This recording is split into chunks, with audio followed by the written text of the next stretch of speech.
11, and we're headed towards Baldur's Gate to infiltrate the Dragon Cult's treasure caravan. But first, I think Allie had a story about Karen in a different game that she wanted to share. Okay, guys. So, our friend had been running these West March style games with a bunch of other friends like 4 years ago or something. He was thinking about it a lot this week, so he's like, hey, if you guys roll up like a level 5 character, we can just go in, I have everything prepared, it's all in Google Docs, and you guys can just explore some hexes. And we were like, okay, cool, we've never done a game like this before. And I go in knowing it's very possible for a character to just beef it, because you don't know where you're going, you don't know what the enemies are like in these places, it's all just kind of like mishmashed. So I take Karen, because she's already level 5 in this game, so I barely have to change anything about her sheet. And we do our expedition from town after joining a multi-level marketing scheme for a free donkey and some magic items, which seemed like a good idea at the time. Which we also later found out was set up by one of the original players. Yeah. So it was a player who became an NPC that set up this adventurer's multi-level marketing scheme where you like give them a cut of your profits and you get a donkey. Anyway, sorry. So Karen is more of a coward in this game, I've decided already. So we get to this bridge, this ominous black stone bridge over a creepy lake and a hag bog. That's literally what it's called on the map. It's like bog hag. That's what the players before named it. Okay, but that's what it's on the map. Sure. And Doug is playing this big lizard man with a turtle shield on his back, shell, and he's like, well, I could just walk us across the water, and that'd be fine. And we're all like, well, maybe there's stuff in the water. So 2 of our party go onto the bridge and trigger some kind of diabolical trap that involves several wraiths and a big nasty wraith with a huge old spear like streaming cold off of it. Really cool. Less cool that after I attacked it with 2 Eldritch Blasts, it came right for Karen and one-shot KO'd her. Oh my god. Not only that, the weapon had a soul drain or a soul steal effect, so if I failed a constitution save, which I didn't, it reduced my maximum hit points forever to the same amount of hit points I took in the attacker's damage.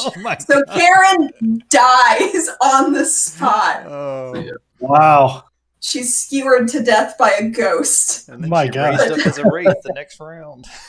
Yeah. Well, it's funny you should say that. Because Caleb, our DM, was like, Allie, I need you to make me a charisma saving throw. And I was like, oh, I'm actually okay with those. And I managed to succeed after the wraith has died. Which means Karen's just a ghost now. She just exists as a ghost, and she has 63 hit points now, which is so much better than it was. Why doesn't everyone do this? She was so angry, you guys.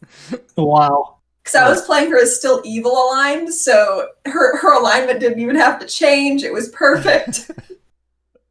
Oh, that's awesome. And someone was like, well, what do you need your body for? And she's like, I don't know, sentimental value? I live in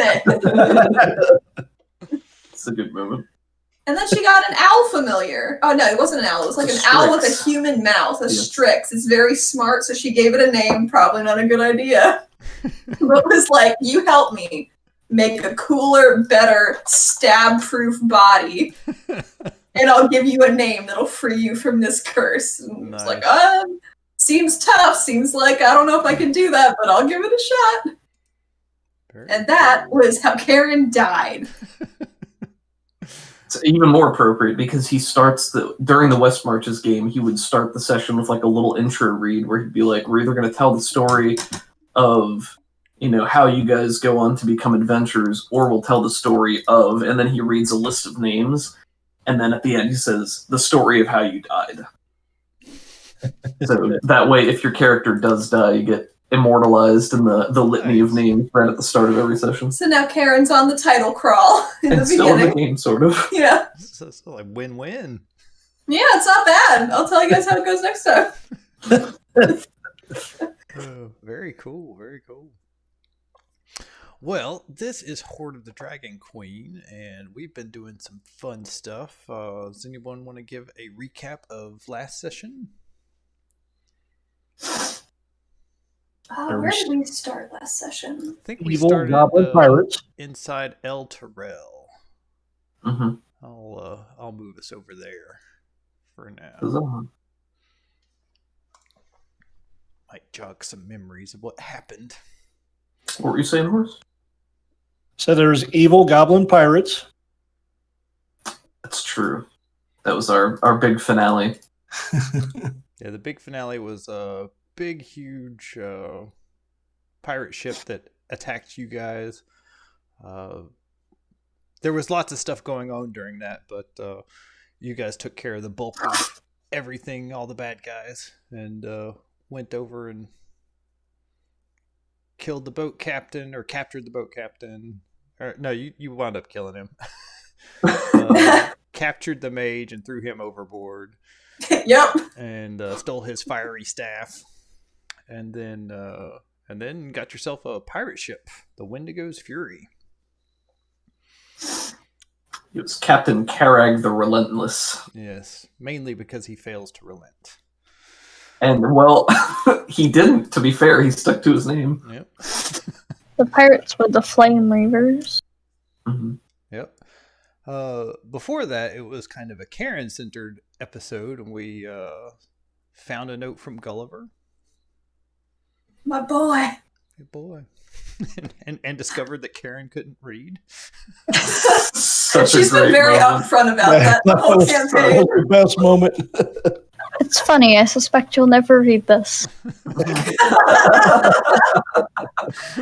Oh, Just man. dig at her and be like, hey, did you learn to read yet? No? No, you should work on that. Anyway, here's all the deets. And then you also met with Laosin and Ulfgar, where they And talked Nikolai. about goings on in the dragon cult up north. And they gave you your next mission, which was to infiltrate the treasure caravan, figure out where they're taking it and what they plan to do with it. In that order.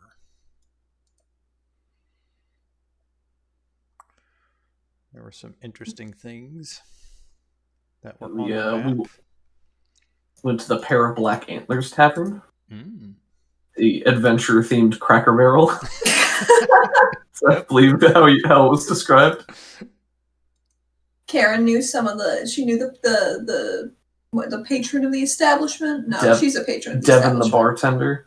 Oh, was it Devin? And then your friend Tyra Sandfoot, who was the one who told you she'd seen Gulliver. I think they became friends because they both have foot in their name, right? Ah. Mm-hmm. That's my thought. They're like, oh, you're a foot, I'm a foot. And Together you're both your short. feet. And we're both short. Littlefoot, like Land Before Time. Don't you bring up Land Before Time. Oh, So sad. we gotta watch that too. Those tree stars, though, looked so refreshing and tasty. I don't know how they drew them, but it was good. Mm-hmm.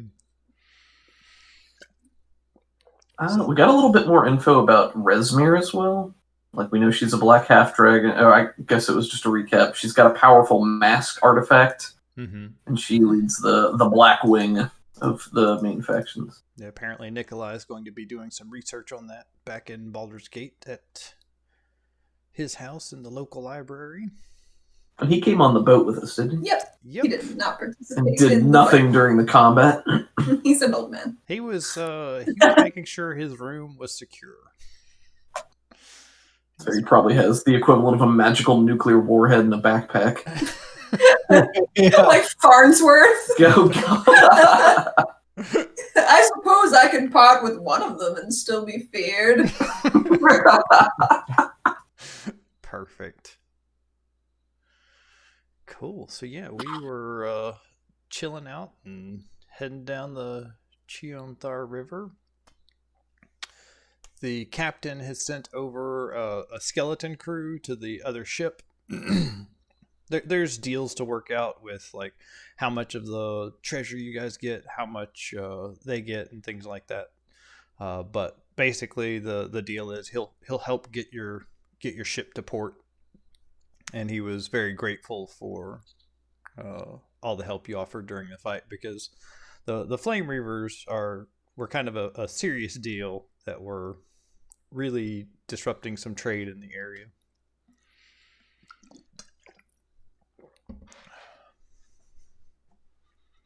All right. So, is there anything you wanted to happen on the way to Baldur's Gate? Nope. I don't think I have. Karen's just trying to figure out how to braid her new shorter hair that was burnt off by a fireball because I didn't want to draw braids anymore. Very nice. Oh, somebody rolled something. Oh, that was me. I put the link to the watch together in there. Oh, thank you. Cool.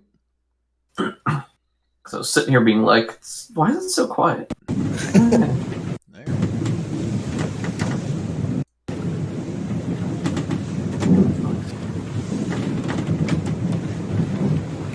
Man, what a majestic looking ship. It's beautiful. I like the little bonus sail in the front. Like, I don't know what it does, but it's doing its best. That's the thing.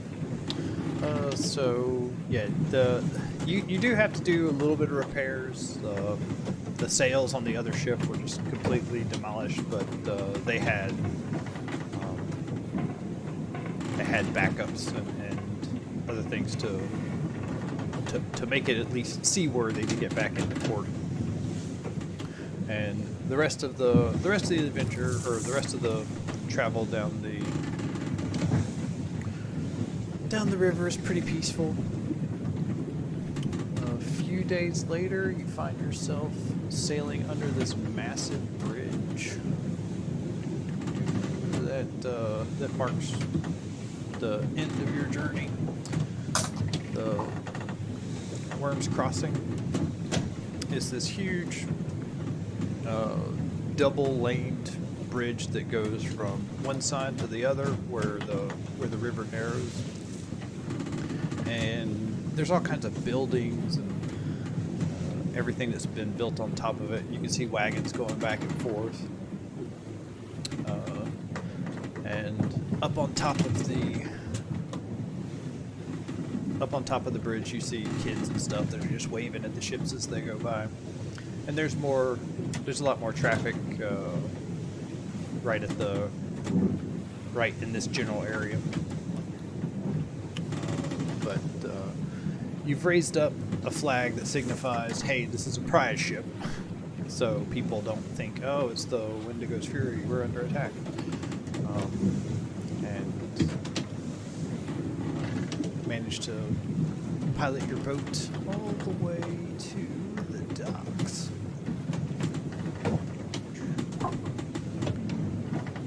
I'm shooting fire arrows at our sails, and we're just like, just fix those. Fix those. Well, now that we have the magical jug of fountains, I can't remember what it's called off the top of my head. Is the jug of repairing sails? No, but Karen does have access to mending now with her cool amulet. Oh. Hey! Once So if a it's day. not bigger, then It's okay, it's going to take me a month to fix this. But I can do only it. do 12 inches at a time. but I can mend like a son of a gun. So yeah, what was I just gonna say? Couple of spots just to call out on the map.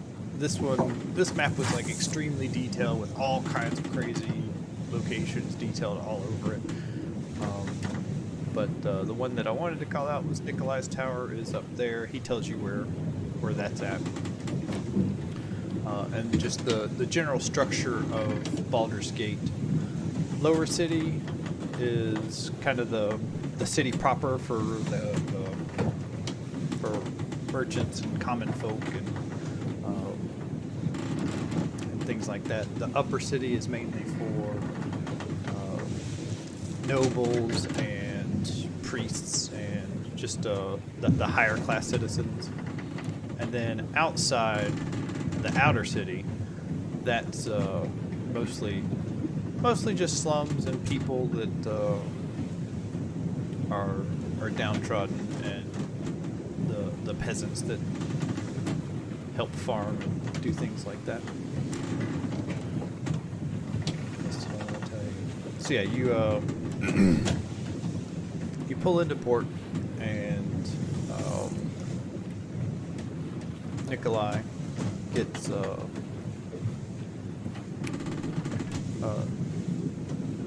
Nikolai says goodbye. I will be retiring to my tower.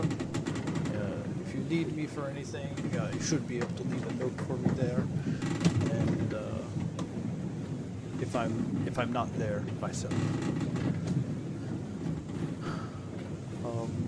Do you need anything else?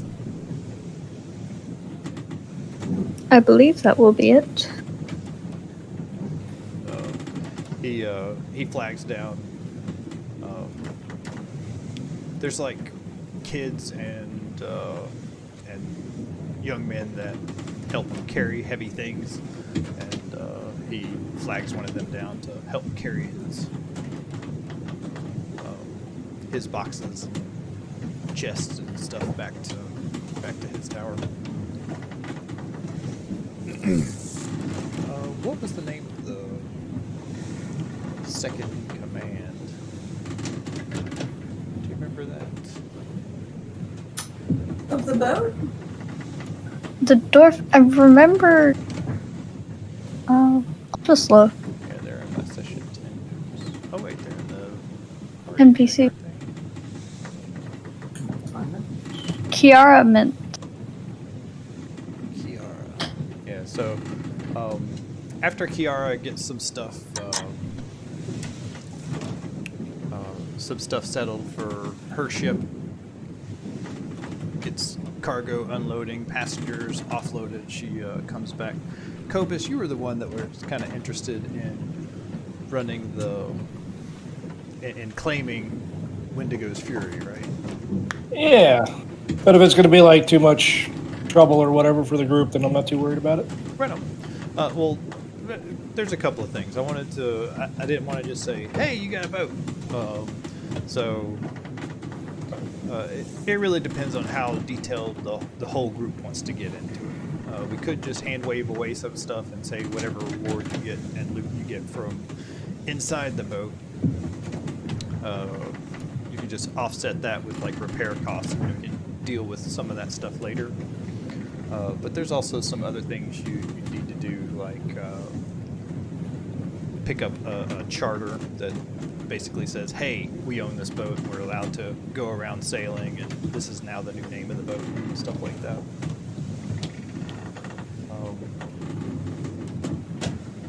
So yeah, she's offering to introduce you to the right people to get that process going.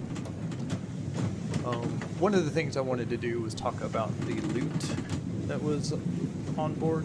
It was basically just supplies and money and things stolen from other vessels. And some of you said it'd be cool to get some faction with some of the secret organizations that you all are a part of. And I think that's great. Do you want everybody get an equal share, or do you want somebody to get like a more significant bump into faction? Neither one of it's going to be enough to bump you up to the next level, because the journey from level 3 to level 4 is a little bit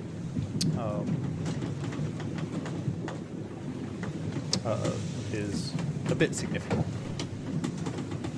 I think it should be equal. I don't see why we would want to have one person get more rep than the other.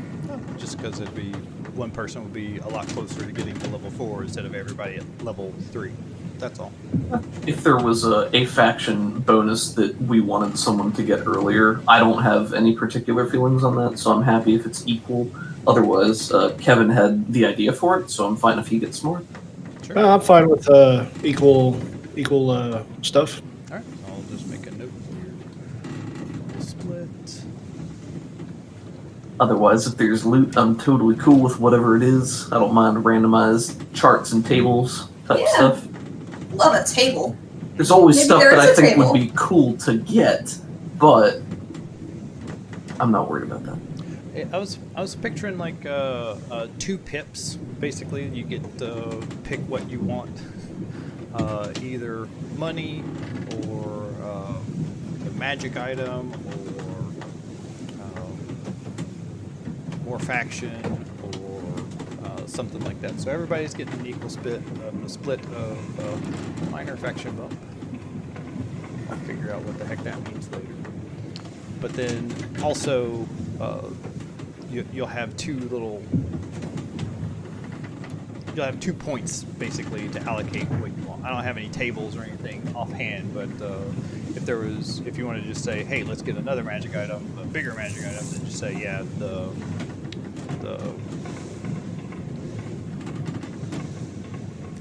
Maristraza can have the loot, and we'll just take the bigger magic item that we'll roll up or something. Does that make sense? Yeah, I think so. Yeah. So we get 2 pips for rewards, and we get to determine what we would like to spend those on, be it money, faction stuff, or a magic item. Yep, or something else. Like if you wanted to upgrade your ship to have something kind of neat on it, like a secret compartment or smuggling compartments or something like that. So basically, a little bit of a creative exercise for the party if there's anything they wanted. Gotcha. I mean, Karen would never mind a smuggling compartment. But she's also trying to be better. Never thought I'd have to smuggle myself in them. So, I mean, I really love the idea of taking control of the ship. I'm fine with getting as granular into that as you guys think is interesting, but I'm also totally cool if we say this is the list of stuff that we want, this is how much we have to pay for it, and then going from there. It seems like conceptually we're not going to really be able to use the ship ourselves, at least right now, because we have to go on the caravan, and that'll be, overland as opposed to oversea. Yeah. Someone had the idea, I don't remember who it was, so I can't give credit, but somebody had the idea of sending the ship out to either start making trade runs or else go to the piece of land that we got with the deed so that everything would be more consolidated. I thought that was kind of cool.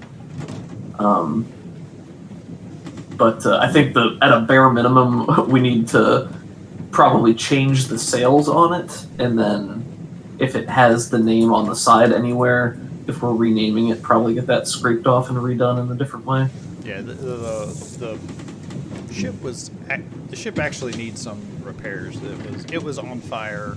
It was reduced when a giant frog landed on it and broke loose some boards, and so it's mostly seaworthy after being patched up, but it needs a little bit of time in dry dock.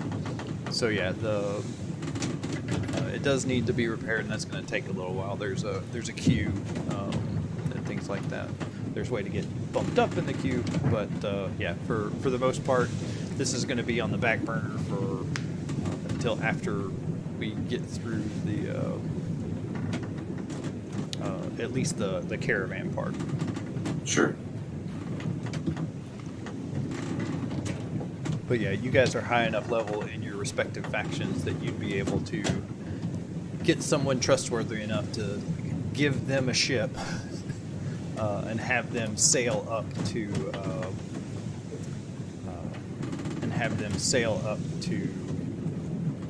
your little summer home that you have.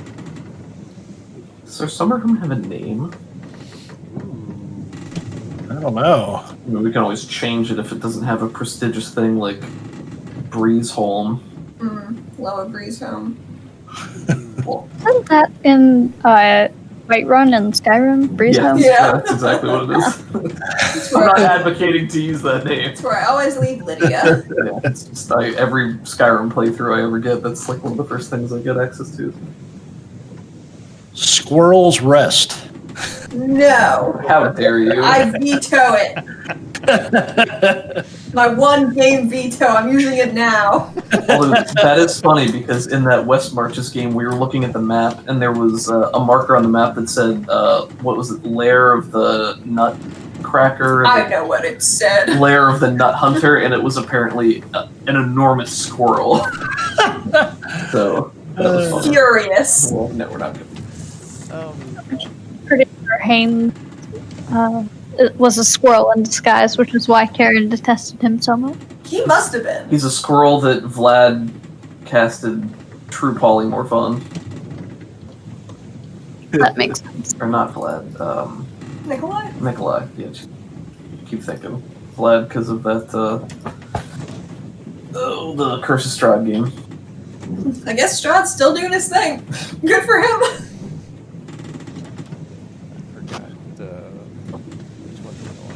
It's too late now. Never look back, darling. It distracts from the now. Alright, so yeah, what do you want, if we want to back burner that, we can, or we can think about what we want to do. Probably one pip would need to go to repairs, or you could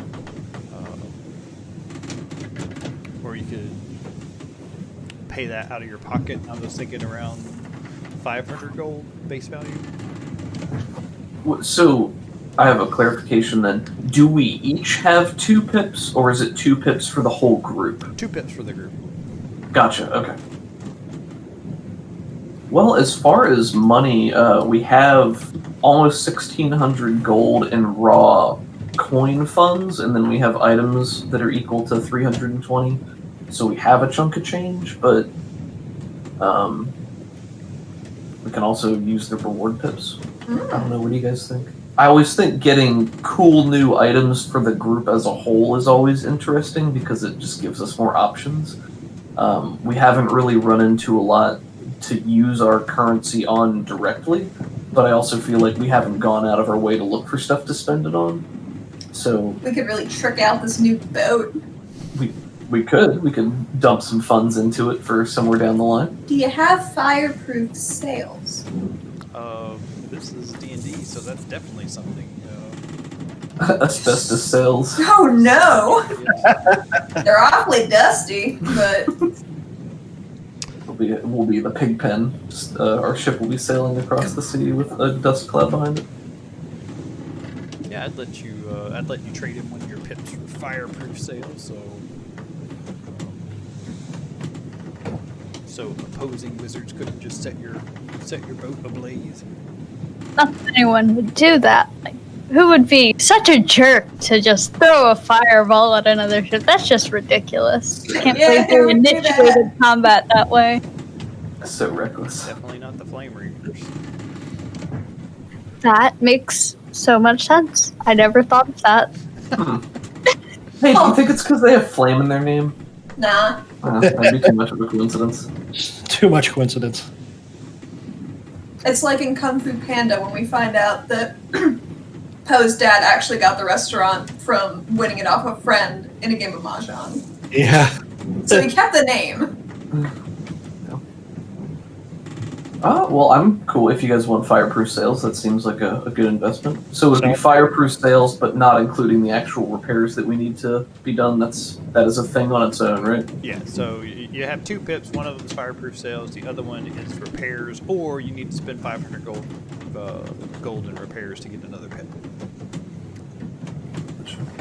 Well, given that the pip is more abstract than currency, I would be more inclined to just spend the money on the repairs and use the pip on something cool. I don't really have an idea on what that would be. Anybody have something cool in their back pocket they've been thinking about? Somebody had mentioned smuggling departments, but Karen can't dictate everything, guys. That's fine. Fireball cannons. Ooh. Ooh. what? That way, when they do the Uno reverse and send it back to us, it doesn't matter. Yeah. Maybe not like, quite as powerful as Fireball, or it requires to be charged up with the Fireball spell or something like that, but maybe just fire cannons. We just need to lure dragons out onto the open water to fight us that way. But Yeah. we can only fight red dragons. Yeah. I wasn't. Well, our wood is still burnable. I wasn't planning on this being a gunpowder era fantasy game, but What about giant slingshots with these metal balls, which we've crammed fireworks into? you could do something Yeah. like ballistas or something Yeah. like that. Yeah, that sounds awesome. Better weapon. So ship. That's conceptually more interesting to me anyway than just cannonballs. It'll be glass orbs that we fill with flammable liquid and then ignite before launching them from a giant ballista slingshot. And do. That is amazing. They're gonna sound so satisfying when they break. Fireproof sails, ship weapons, ballistas, and Doug, will you take off 500 gold pieces for ship repairs? I will.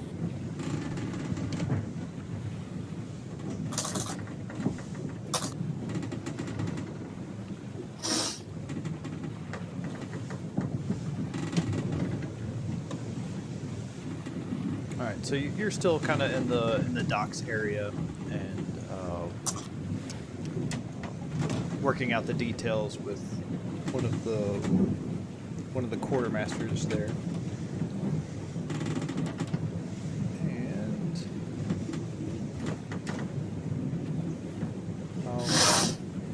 there's still the matter of getting the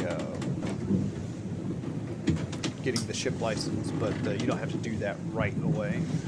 What would you like to do here in Baldur's Gate? Your contact, I think, was named Celibate. I don't think I have something. Changing the name so I can say it properly.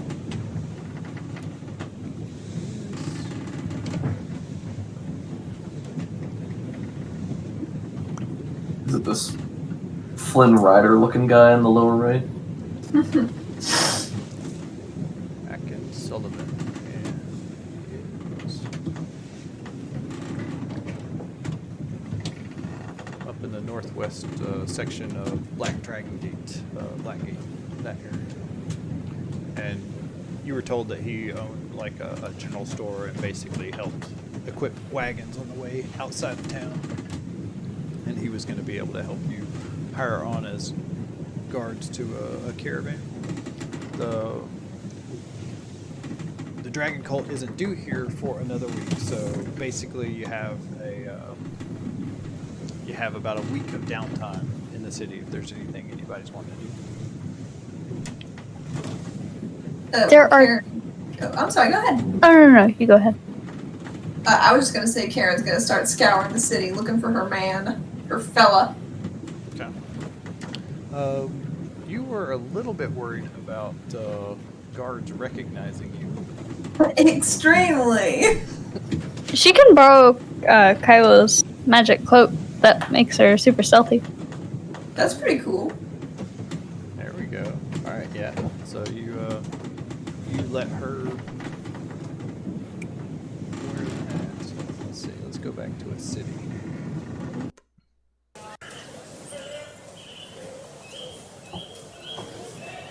Where they yeah, that works.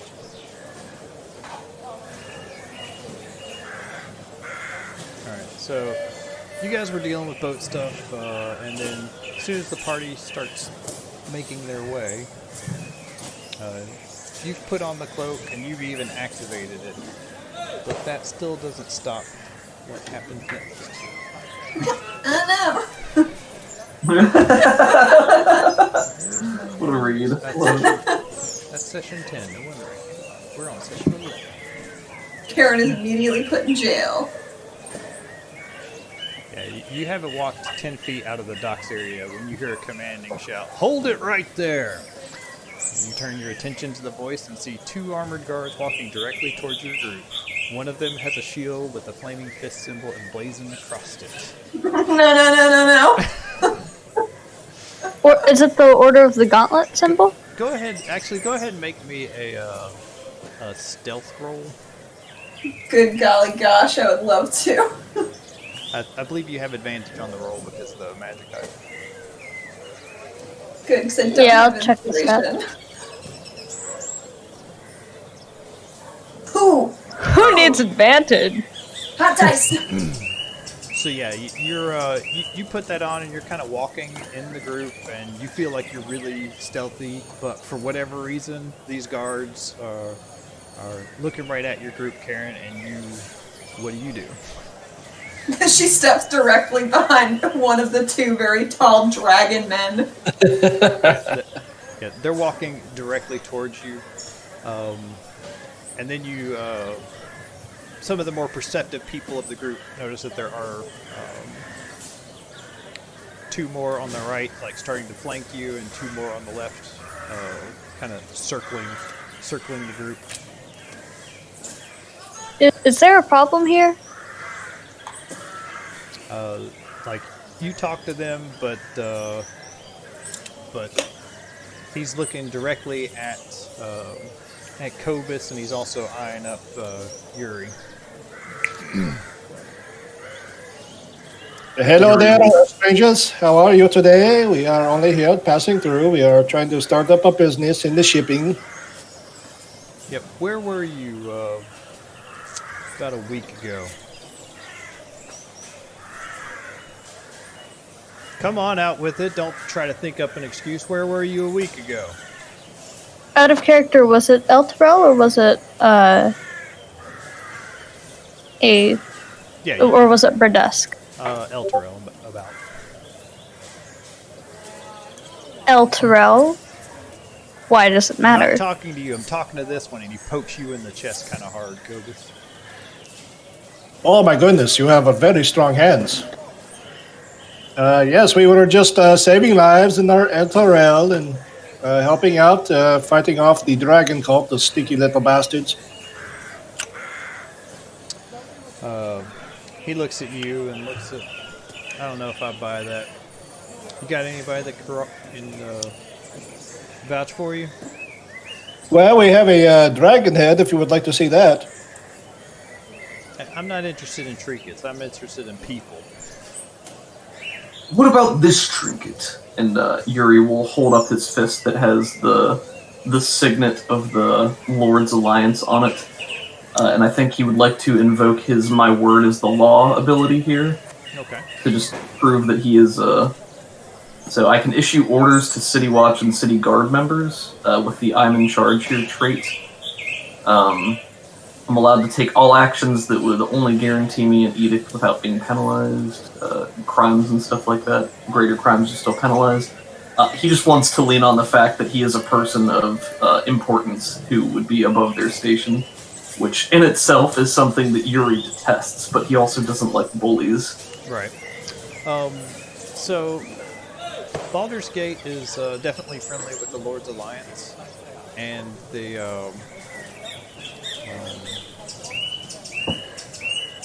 but the Flaming Fist mercenary crew are they're a little bit jerky, and I don't know if they 100% respect that bit, but he'll back off a little bit, and he'll look a little closer at it, see that you're like a rank 3, and go,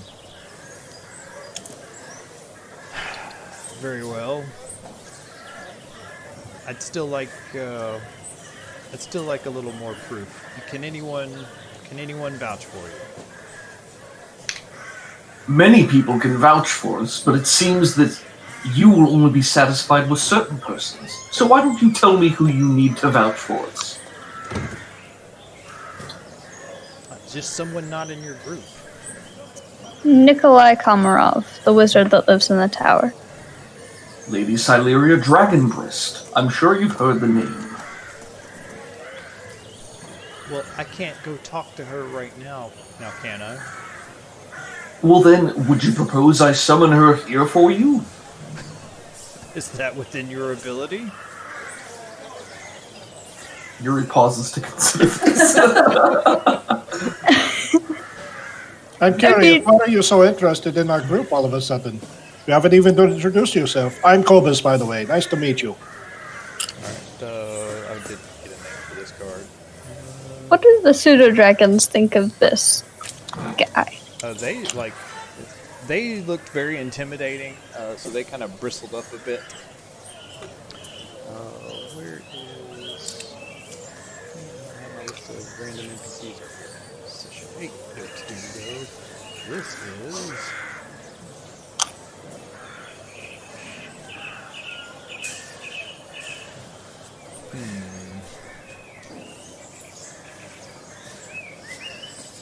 This is Jordan of the Flaming Fists. Does Karen know Jordan? Maybe. Yeah, they don't seem to have noticed you at all. All of their attention seems to be focused on the two Dragonborn.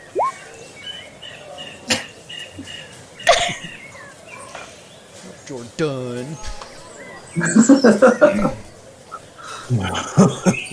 What are the flavors? Let's calm down. Where'd you come from? Like, how'd you get here? By ship. We actually just claimed the ship. We are in the process of getting the license and getting ourselves up for trade, as we said. And we are just coming through so that we can help dispatch the rest of the dragon cult. And what ship? And what ship did you come on? I don't remember the name. There was the Maristraza and the Wendigo's Fury was the one we captured. The Maristraza. He nods like, well, if you gentlemen would come with us, then we'll go clear this up right now. What exactly is there to clear up? Just, we need an alibi for you. About a week ago, there was a brutal murder, and we don't have much information on them.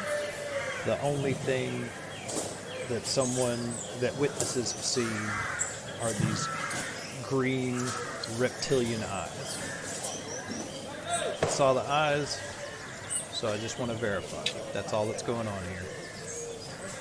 Of course, I am always happy to cooperate with the Fleming people of your sorts. And yeah, they take you back to the Maristraza, and the captain there is like, yeah, they've been on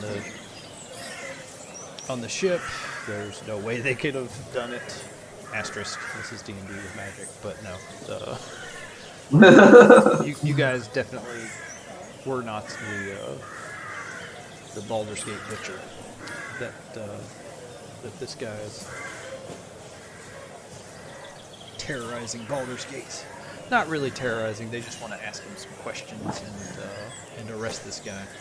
It hasn't happened a whole bunch, but it happened recently, so they're still making an effort to try and catch this person. Afterwards, the guy does start showing a little bit more respect to Uri. Karen, what did you do during all this? All the attention seemed to be on them. She's standing directly behind whoever's taller. Okay. And when they start walking, you could sneak off and get away if you wanted to not be with the Flaming Fist, and you could just link back up with them later, or you could just basically tail them. I'll tell you what, she absolutely does not want to stay with the group right now, but she is going to cast invisibility. Nice. So she can tail them for an appropriate distance and not have to worry about being seen quite as much. And it lasts for a whole hour. Yep, so you have an hour of not being spotted. Whew. Oh yeah, so that doesn't take very long, maybe 5-10 minutes, so you still have about 50 minutes worth of invisibility to play with. And afterwards, Jordan says, well, enjoy your time in Baldur's Gate, and he doesn't quite apologize. Let's see, how does he apologize? I'm sorry, you look like our guy. And with that, he's about to leave unless you need him for anything. While we're traveling with them, or while they're verifying our alibi, could we get some more information on the Baldur's Gate butcher that they're looking for? Yeah. That's classified, sir. Oh, is it? Flash my ring. Twiddle my fingers. Probably on the way there, not so much. After the alibi is verified, then yes. And yeah, he tells you like some of the stories that have been going around town. So far, there've been a couple of murders that have happened inside town in the lower city. And what people said was they saw a very well-to-do merchant that was out late last night, or was out late one night. And this cloaked figure beckoned them from an alleyway, and the only thing they could see in this cloaked shadow were these just vibrant green reptilian eyes. And they were pretty tall, and the next day we discovered the merchant had been robbed and killed. And part of the corpse was dismembered.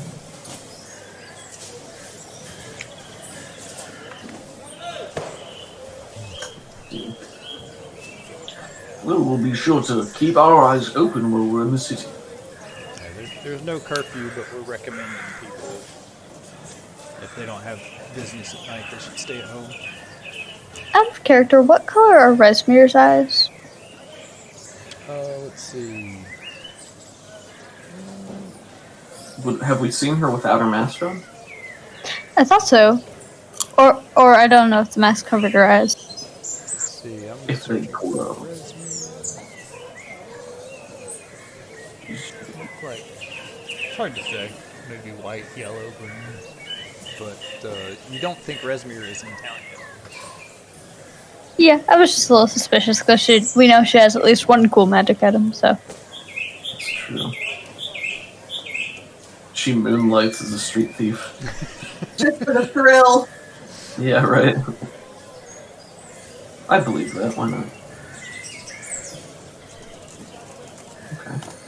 Yeah, I don't think I have anything else that I want to ask this guy who's trying to do his job, but also seems like he might be a bully. Yeah, the Flaming Fist mercenaries are really, like, they're well-equipped adventurers, and a lot of them are in like the 5 to level 7 range, and since they have more power and have a lot of leeway to do their job however they want, they work as the police force for the lower city, so a lot of them just aren't super nice. They expect to be followed and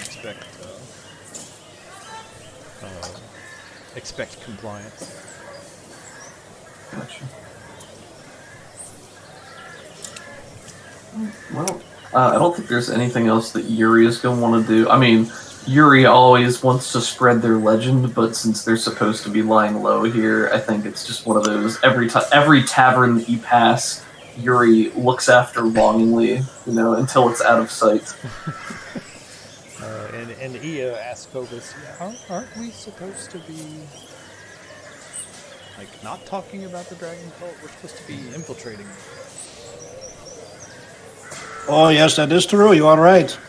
This is why you are very smart. Thank you, Kobus. He is a gem.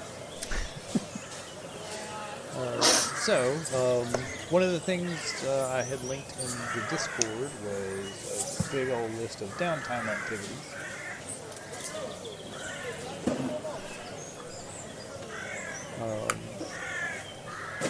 Definitely don't feel like that's the only thing that you want to do. Karen, you said you wanted to try to start searching for signs of your boyfriend. Yeah. How do you go about doing that? you're invisible right now, so... I feel like she wanted to tag team with somebody who she could just like hop up on their back so she doesn't get bumped into by people and whisper directions in their ear. Ugg or Yuri would be happy to play piggyback with you. It's true. Yuri would get to go to taverns, which he'd like, probably. But... Yeah, he'll be there, but just bristling with... sad about it. Yeah. Just, like, sitting there, having a drink while Karen does her stuff, listening to, a group of adventurers off to one side telling war stories, looking forlornly over with big puppy dog eyes. Being constantly tempted. Yeah. So the last bit of knowledge was when you were in Berdusk. That's when you got the ping that he was in Baldur's Gate. Yeah. So that was 2 weeks ago.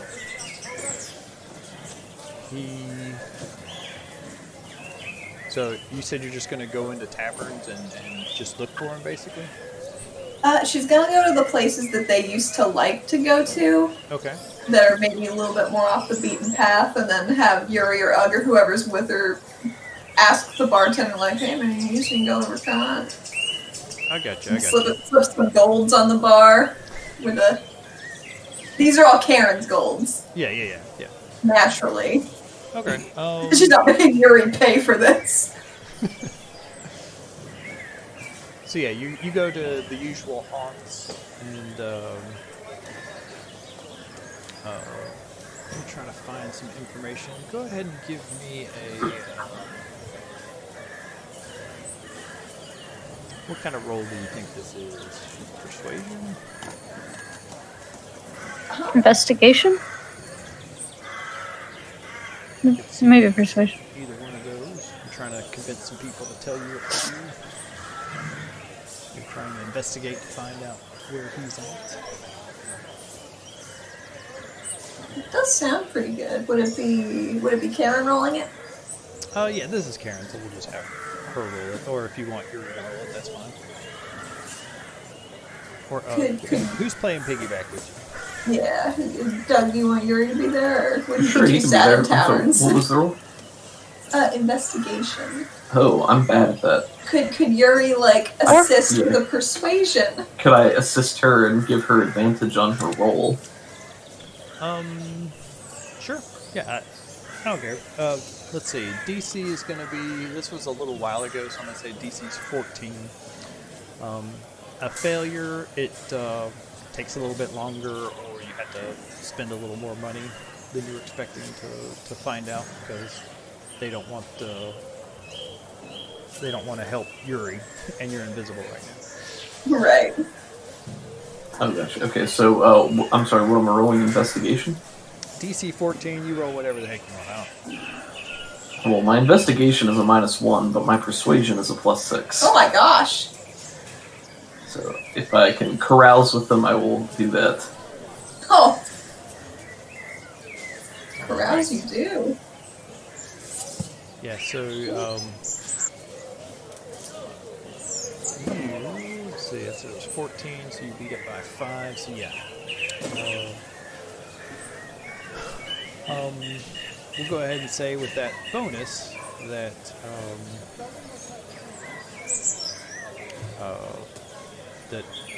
oh wait, or is the investigation roll we're using? Oh, I thought we were doing it like an Oh, assist. he's assisting. I got you. Okay. Yeah, I have no idea. Whatever. All right. Here's what happens. You go through a few places that were like either a bar, somebody you might know, and you get them, and you get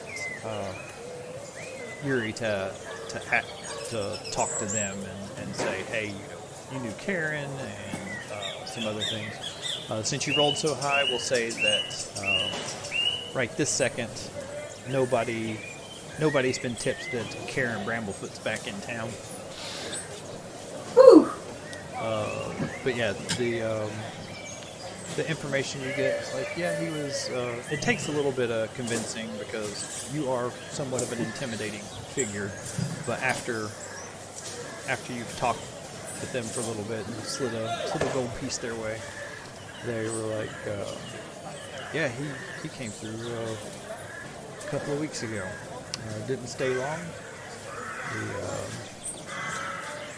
asked around for a friend of his. He doesn't say her name. And but then left up. Said he was going north. Said he was heading to Waterdeep.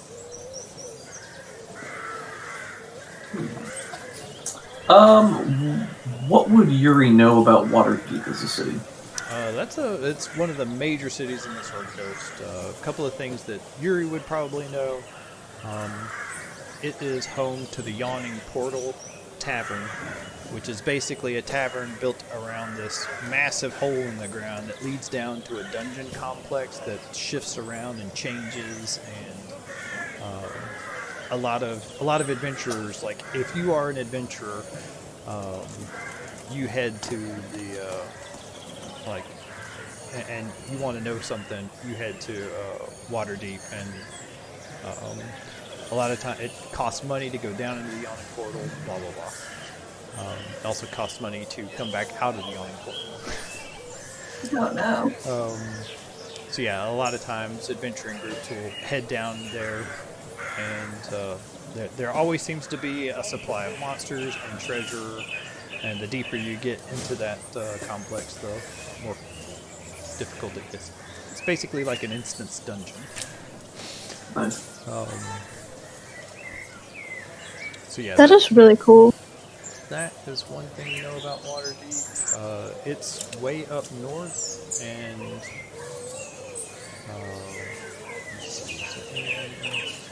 You can also spend 2 rumors to get into the Yawning Portal. that was from a board game. It was a board game about Waterdeep, and Yawning Portal was one of the locations. Nice. Very cool. Yeah, it's on the coast. It would take a while to get there on foot. Probably somewhere between 1 to 2 months, not on horseback. Gotcha. Not sure what else Yuri might know, but definitely anything about adventure and glory. Fair enough. Okay, he'll certainly accept this information and relay that. Well, I mean, if Karen's nearby, then she probably hears everything. Literally on his back. Oh, right, yeah. Whisper as Yeah. Yuri constantly pauses mid-conversation to stare off into space blankly before responding or asking another seemingly unrelated question. This Dragonborn's weird, guys. He keeps like holding the invisible Karen every once in a while, so she doesn't fall off his shoulder. So he's very awkward and can't lean forward. Walking very upright with his posture. So yeah, basically Gulliver was here, but he was traveling north to Waterdeep. Just did his note didn't say that. He just said he'd be back in a year, but I miswrote that. He'd be back in about 6 months. Okay. Yuri will mutter out of the side of his mouth. Is there anything else you want to know? Now we're good. Let's get out of here. Let's go. Thank you for your time, good sir. Enjoy the rest of your day. Slides the gold piece in his pocket. We need to get a hotel uptown. We can't be in Lowtown. Alright. I'm taking care of it. It's fine. And she says that, and her heart and wallet shrivel simultaneously. It pains her to spend that much stupid money. So you said you wanted to go into the upper city? Yeah, just because she knows the fist mostly operates in lower cities, so she doesn't want to, caught. Cool. Alright, well, probably your invisibility will run out by the time you get to the upper city. But yeah, you'll with the cloak. I don't think it's a big deal to get out of the lower city and into the upper city. Let's see.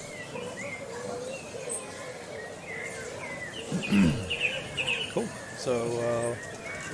Alright, so that was Miss Karen taking care of some of her stuff. That wasn't like a week's worth of downtime. That was like just a little side thing. So if there's something you want to do with your downtime, just let me know. Does anybody else want to go? Yeah, I have one or two things for Kyla, but also, first I wanted to ask, why is Black Dragon Gate called Black Dragon Gate? Above it was it was attacked by a black dragon a long time ago, and they killed it and mounted the skull up on the parapets, just the wall basically overhanging the gate, and that has since been replaced with just a statue. A stone replica instead of the skull itself, because descendants of that dragon came by and attacked and got into a thing about wanting them to take that down. They felt it was disrespectful. That's cool. Alright, so first thing is I would like to research Naryatar and what that's all about. So I can finally stop asking every new NPC we meet.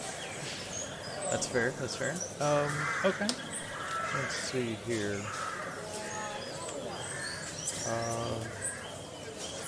So, part of your downtime activity is going to be research. Let's look at...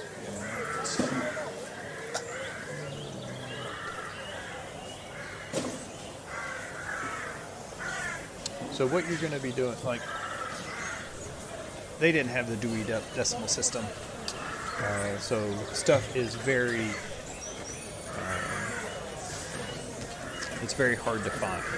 So you go to libraries and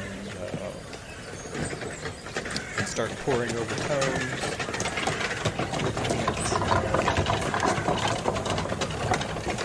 talking to librarians that may have learned about this. And go ahead and give me an investigation roll, probably DC 16. A failure will get you some information. Better than that will get you more information.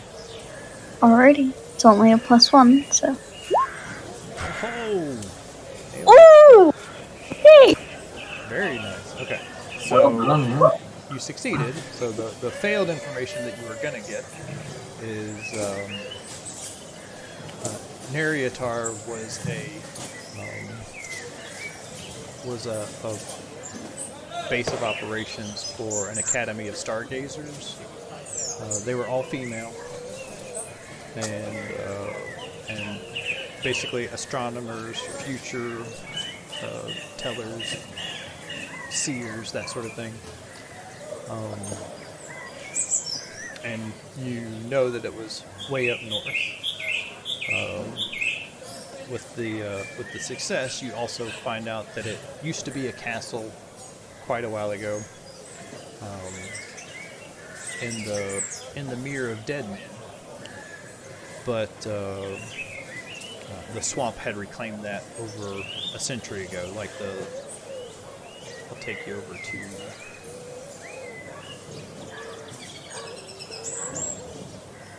Sword Coach real quick.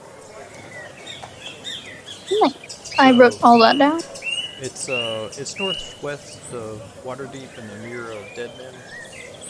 There's a Castle Naryatar. That swamp just keeps growing, and this trade road they have to the high road they have to keep maintenance up on that. Otherwise, the swamp just reclaims it. So when caravans and stuff go up through here, it's a lot of them get stuck, but frequent patrols and frequent road work just keeps the high road open. And so the castle has been abandoned for a century, and it's deeper in the swamp. Could you ping where we're looking at right now? Maybe? Oh, I've got the Ooh, Okay, cool. so somewhere in the Mirror of Dead Men. It's a little bit north of water. Nice. I have written this information down. Yeah, and that takes quite a long time to find. Like, you read all kinds of random stuff trying to figure out where the heck this thing was. So to connect with, like, what that has to do with things, why would they be heading to Naryatar? It looks like all the dragons are to the east of Naryatar, so... Who said who's heading to Naryatar? It was written on the map. In the hatchery, it was written to Naryatar, so... Okay. Somebody's probably going there, or somebody already has gone there. That's, just something. And the other thing, not sure if Kyla would have enough time for this, but also researching some kind of enchantment to basically turn the pseudo-dragons into some kind of figurine of wondrous power, like that kind of theme. Maybe ask Nikolai about it.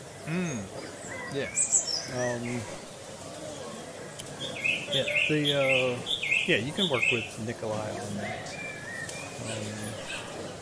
Let's switch gears to somebody else, and we'll come back to that. All right. Did anyone want to comment on the stuff that Kyla had found out? Isn't that the swamp that we decided that Cobus came from? Yes. So I would be familiar with that area. Yes. Where your people were, they weren't near a castle at the time. Originally, they were part of a forest. That's kind of like the place that you're. That's just kind of where you feel more at home in general. But you got driven out of the forest and into the swamp, and so your tribe set up there on the edges. Cool.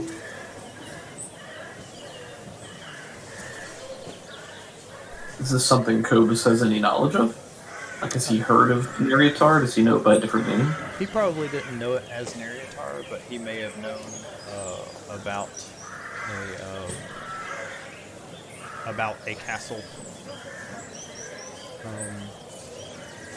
But it was... No, I don't think he would have known about the castle. It was pretty deep into the swamp. Gotcha. Maybe I saw that there was like bad things happening in that area, and I was like, no, I'm just going to keep my distance from that. Yeah. You would know about a black dragon that was in the area, and so that part of the territory was just not really well explored. Because you're like, yeah, there's a black dragon up there. The swamp's big enough for the two of us. You can have that. Yeah. If it is a forgotten stronghold in a swamp populated by a black dragon, then it certainly could be a base of operations for them. Perhaps that's where Resmir is heading.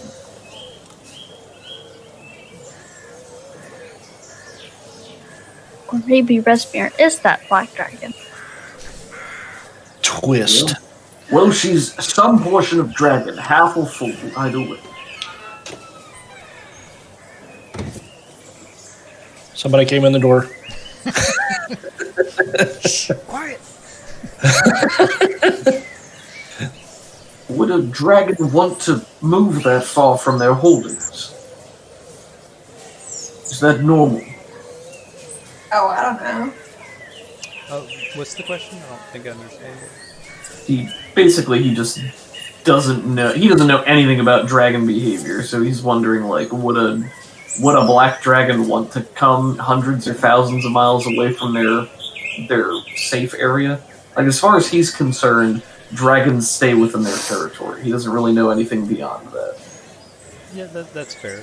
Kyla would be able to get to more specifics, but in general, a dragon will stake out an area for its lair, and then that's their lair. And just the surrounding countryside, as far as they want to fly, they consider theirs. So,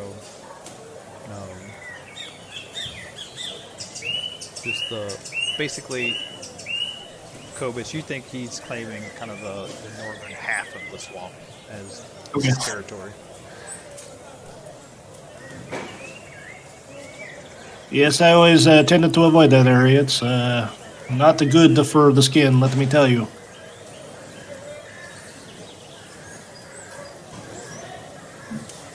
Cover yourself in mud.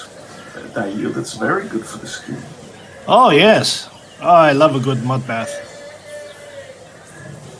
Does that do the same thing for scales? She's not being rude, she's curious. I don't know. It's all I have ever known is the scales. I don't know if it does the same thing for your fleshy types. Ah. You're so soft. Okay, so, a wonder we survive it all. Kyla's just like, I'll try that sometime. I don't think Yuri has Some downtime still.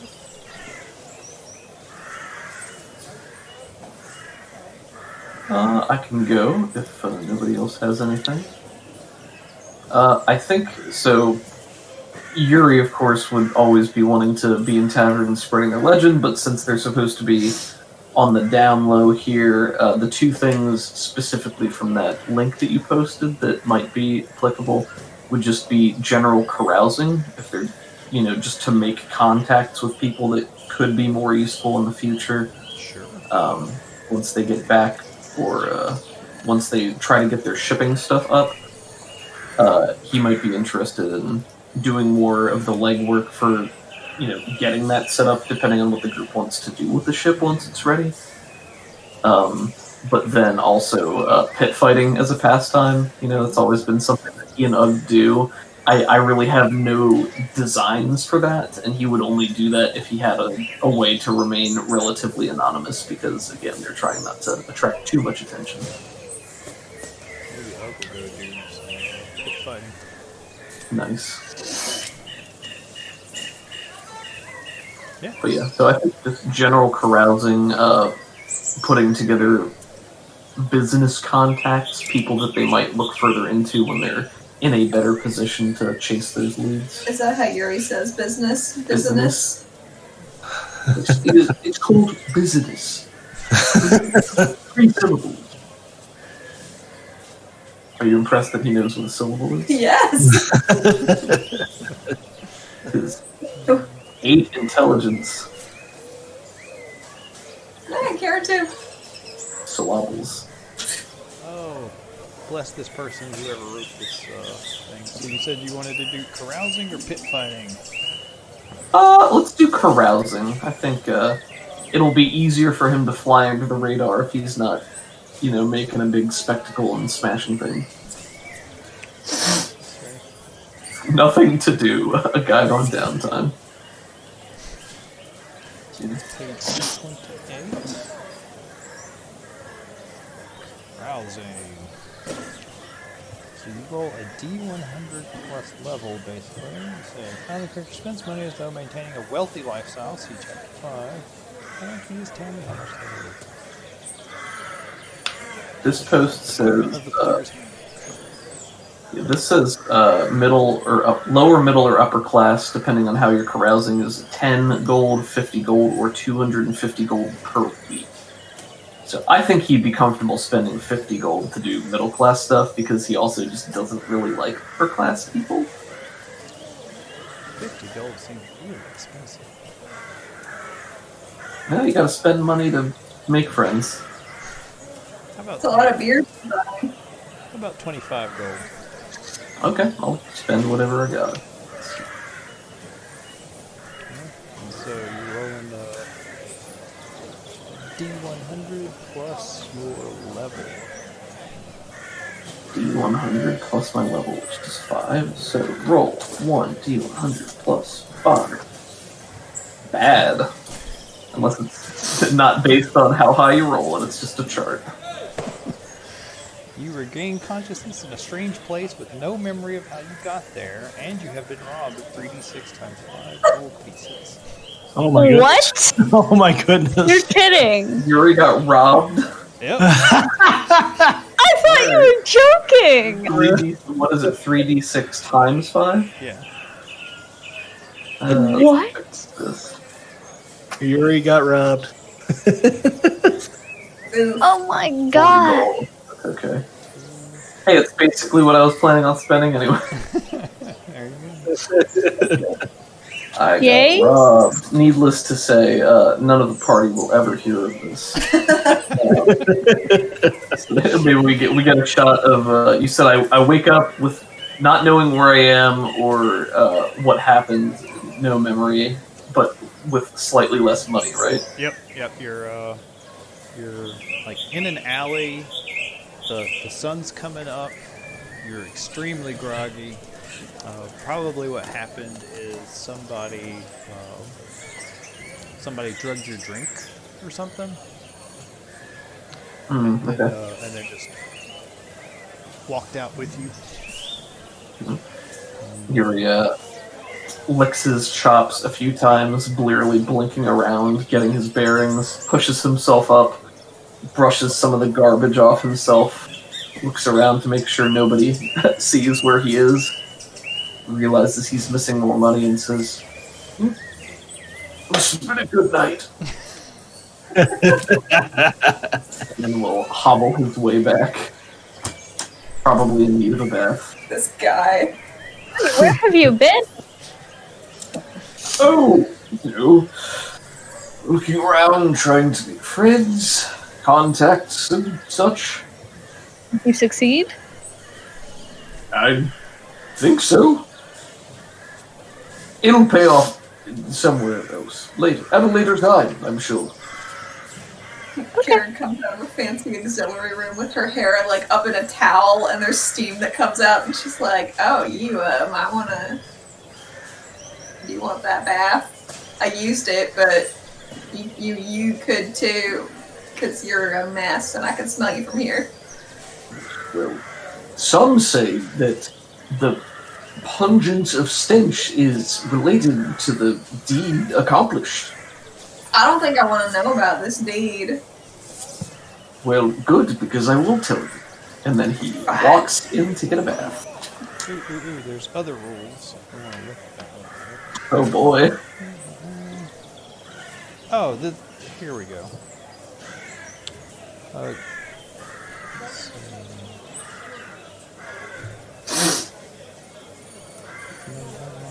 Open class, but other characters do so long if the judge of the character's made sufficient.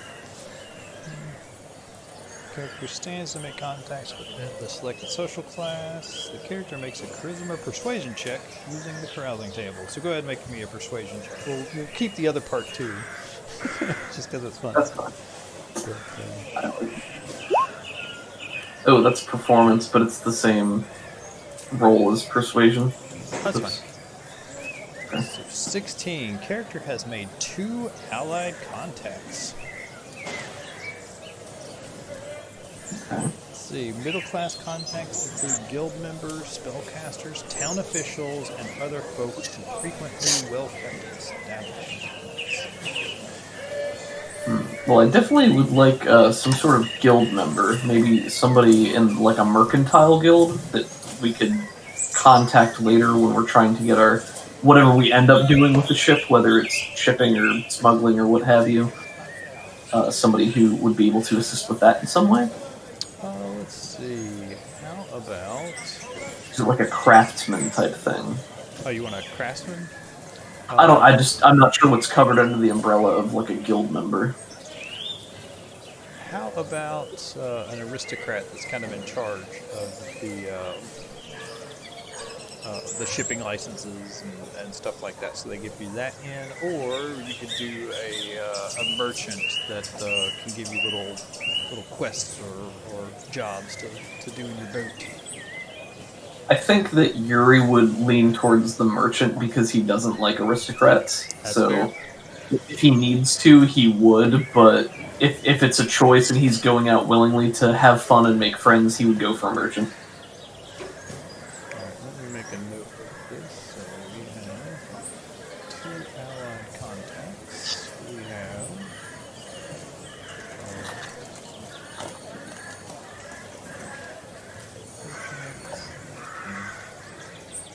give both quests. Trade missions. Excellent. And do you guys have requests for who the second person is? Like it said spellcaster. I don't know if there's a particular type of spellcaster that would be cool to know, or if you guys just have general ideas of the. Like Yuri would have fielded ideas for this. He would have told you that he was. Oh, everyone! I'm going to spend some time making new friends this week. What do we need? I'll have the boat stuff covered. Don't worry about that. You could turn Nikolai into an ally. Right now, he's just kind of a neutral contact. Oh yeah, absolutely. Nikolai! There you go. Maybe we should pick up hay instead. Yeah, maybe. If Yuri's going to work on making Nikolai an ally, he would definitely pull in Kyla and Karen. Really everyone, because he really doesn't have a lot of common ground with Nikolai, so he's very hesitant at his prospects of success on his own. Maybe that's how you woke up and have no memory of where you're at. Oh god, it was Nikolai. Oh dear. I like that a lot. Nikolai getting hurt. I also like the idea of me as a player having no idea what the conversation was that led to that point. It makes it easy, and then we can just riff off of it later. Yeah, it's fun. I like that a lot.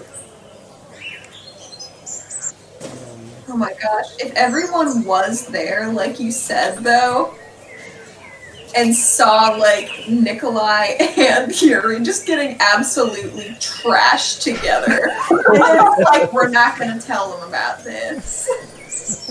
I like that idea because Yuri probably would have, challenged him or not believed him in a sense of you can't outdrink me or you can't, whatever. He's like, well, you think that. And then getting dusted completely by Please, this. one bottle of vodka. I like it. Yeah, that's great. It's to go along with the appetizers. The appetizers. He's just drinking water the whole time. With the wine and water spell. He just keeps doing that. Drink Nice. smarter, not harder. This is so good, you guys. Alright. That was productive. Something Karen would like to do out of personal pride is, if there is a poster of her hanging somewhere, she wants to take it. Just for her. Just to have it. Alright. I'd say, there aren't active posters for someone who abandoned their posts a year ago. At least not out and about. But there would be, some in records offices and things like that. Oh, she can't read. She can't do that. Well, Fool's errand. Forget I said anything. it is a fool's errand. I'll go ahead and tell you that. But you could maybe talk to some of the undesirables in town who might have contacts with those sorts of things to get one for you. And send some of my Harper crew out for that, if that's not illegal. It's definitely illegal. Never mind. I don't think I am able to authorize that. Right now, Karen is actually wanted by Baldur's Gate, specifically the the Flaming Fist mercenary crew kind of has a bone to pick with her. She just got so much pride. This is a dumb thing she's doing. I know it is. That's fine. I'll give you inspiration if you want to go through with it. Yeah, I think she wants to. I thought you would. So is this something you're doing on your own? She wouldn't want to implicate any of her other party members, you know? Alright. Wouldn't want We'll to get say them in trouble. this is a new day, so you can have your invisibility spell back if you need it for whatever reason. Wonderful. I think she... I mean, could she hire, like, some gross nerds to go get it for her? Yeah, like, you don't even have to go get it. You just kind of put the feelers out. Basically, you're trying to acquire, not a magic item, but, let's see, something like that. Right. Okay, so what if she approaches it, like, with a different garbage accent, talking to these people like, this woman wronged me. I don't know what she looks like, so I need a picture of her. You got your eye patch open. Yes. Yeah, if you get their name, if you give him your name, Karen Bramblefoot, of the person that you want to... That wronged. Yeah, the person that wronged you. And she does have a disguise kit, so... But she's also wearing this cool stealthy cloak that Kyla's rented out to her for the stay in the city. We'll rent it. It's free. Oh. Kyla's such a good friend. Alright, yeah, go ahead and make a disguise roll for me. Or persuasion, or just a roll to signify, hey, this is how I'm doing this thing. Let me see. What looks good? Well, I'll tell you what, sleight of hand always looks good. But... You'd have to sell me on it. It's not going to be sleight of hand, I'm goofing. I do performance to convince these people that I'm not Karen Bramblefoot, and I hate Karen Bramblefoot, and I really want this poster. You're always being mistaken for her. Yeah. No, she's got a disguise on. She's got a disguise. It's good. She has 2 eye patches now. The little thing. Okay, so I'm going to roll performance. I'm going to burn this inspiration you just gave me. Blind Betty Bramblefoot. It's the last names. I keep getting them mixed up. I need to clear my name. Oh no! Can I re-roll that with a luck? Sure. It'll still be an advantage. I was gonna say DC 15 to get this without too much of a hitch, but a failure you can get it, but there's gonna be a hitch. I don't want any hitches. Yes! Alright. I feel like that's an appropriate use of a luck and an inspiration just for this bauble that she's just gonna keep just for her. So, yeah, your performance, you can get this thing. All right, you can get an official copy of your wanted poster, and like a little bit of the police report and that sort of stuff. But if you want this, then people in town are going to know that Karen Bramblefoot is back in town. Yes, I do this. Okay. So yeah, you like your performance is good. You get the thing, but just because of the way the guy was asking about it, and Gulliver was in town recently, and someone was asking about him, some people start putting that together a little bit. All right. And Karen, please back to Upper City. Yeah, so you head back and back to the upper city, stealthing your way back in town with your fancy little wanted poster. I have a really important question. Yes. How good is the drawing of her on it? I'd say it's decent. Like you were Yes. you were in custody, and they have talented people in law enforcement here. So yeah, I'd say you can definitely tell it's you. She shows it to the group. This is worrying, but real cool, right? You do look. But does Karen know it says wanted? Like, if she saw the poster up, would she know that it means she's wanted? She's like, oh man! Wow, I'm reliving the glory days! I think with context clues, she could probably figure it out, but she couldn't read that it says wanted. Yeah. Somebody read my crimes! So yeah, the crimes include running scams, grifts, sleight of hand, petty theft, and then like it looks like your rap sheet kept growing a little bit, and the very last entry that was there was abandoned your post when you were like. You joined the military basically to get out of being in prison, and then you abandoned your post. So now, like the reward for Karen Bramblefoot's up to 100 gold. I could just pay this off. She mutters to herself. Maybe. She's not gonna try.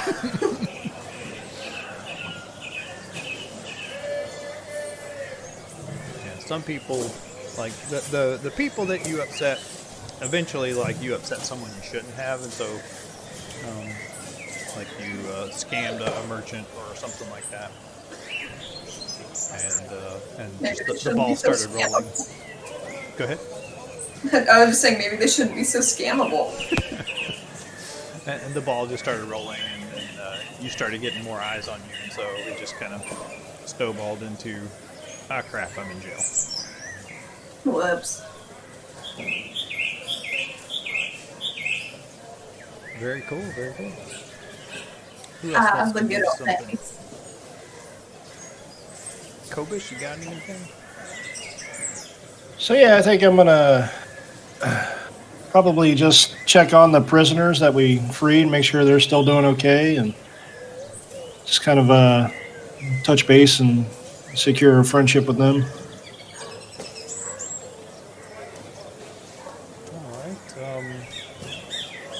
Yeah, I'll definitely say you wouldn't even have to like go carousing and spend money to acquire them as a contact. If you wanted to just invent one of them as a contact, then I'd be happy to do that. Sure. Feeling maybe like I don't know. Let's go like a shorter little guy, maybe a gnome. And maybe they're part of the Emerald Conclave or something like that, or one of the other groups. All right. Yeah, we'll say that he was traveling on Enclave business, and his boat got ambushed by the flaming marauders, or whatever the heck it was. Flame Reaper. Flame Reavers, there we go.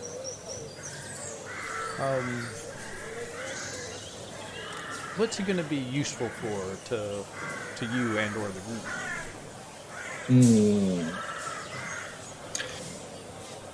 Well, since we're kind of leaning towards, I like the idea of the ship and being kind of like a source of income and trading goods. So maybe he's like a swashbuckler, bard type. Maybe he's really good with cutting deals and things like that, and getting the best value of the goods. Cool, so tips on goods. Yeah. Yeah, that's fine. So yeah, he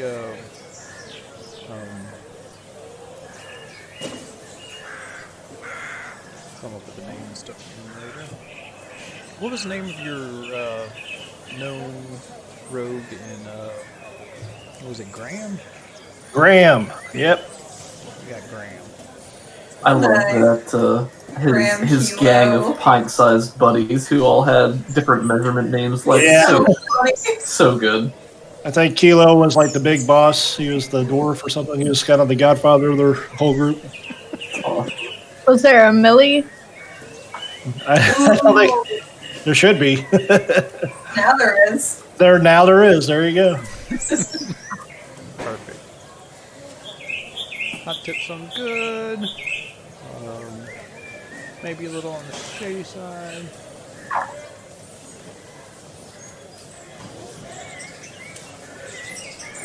And did you want to work on your ship license and getting that squared away? Sure. So, Yuri will go with Kovas to assist with that, but certainly let him take the lead.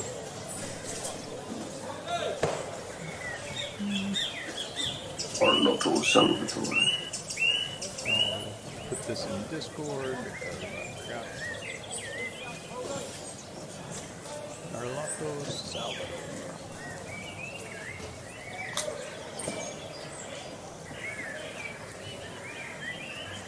I love the poster you posted. It's pretty accurate. Oh, you posted a poster. I was gonna say that that the way they drew you looked a lot more menacing and sinister than you actually do. Karen looks like a little sweet pea. That's how she gets you. Mm-hmm. Ooh, we have peas now. We have some sweet peas, don't we? Snap peas? Did we get those this week? I think I saw them in the I love the picture of Salvador. And his name, too. I like his name. Anyways, thank Miss Lori for Nice. Thank you, Molly. lovely Thank you, Lori. assistant GMs. All right, so this guy, Arlotto Salvador, he's the kind of the, I don't know what like his official title is, but he's one of the aristocrats in charge of administering out these ship licenses and things like that. It takes you a little while to actually get some of his time. Apparently, he's very busy. But you make an appointment and then show up.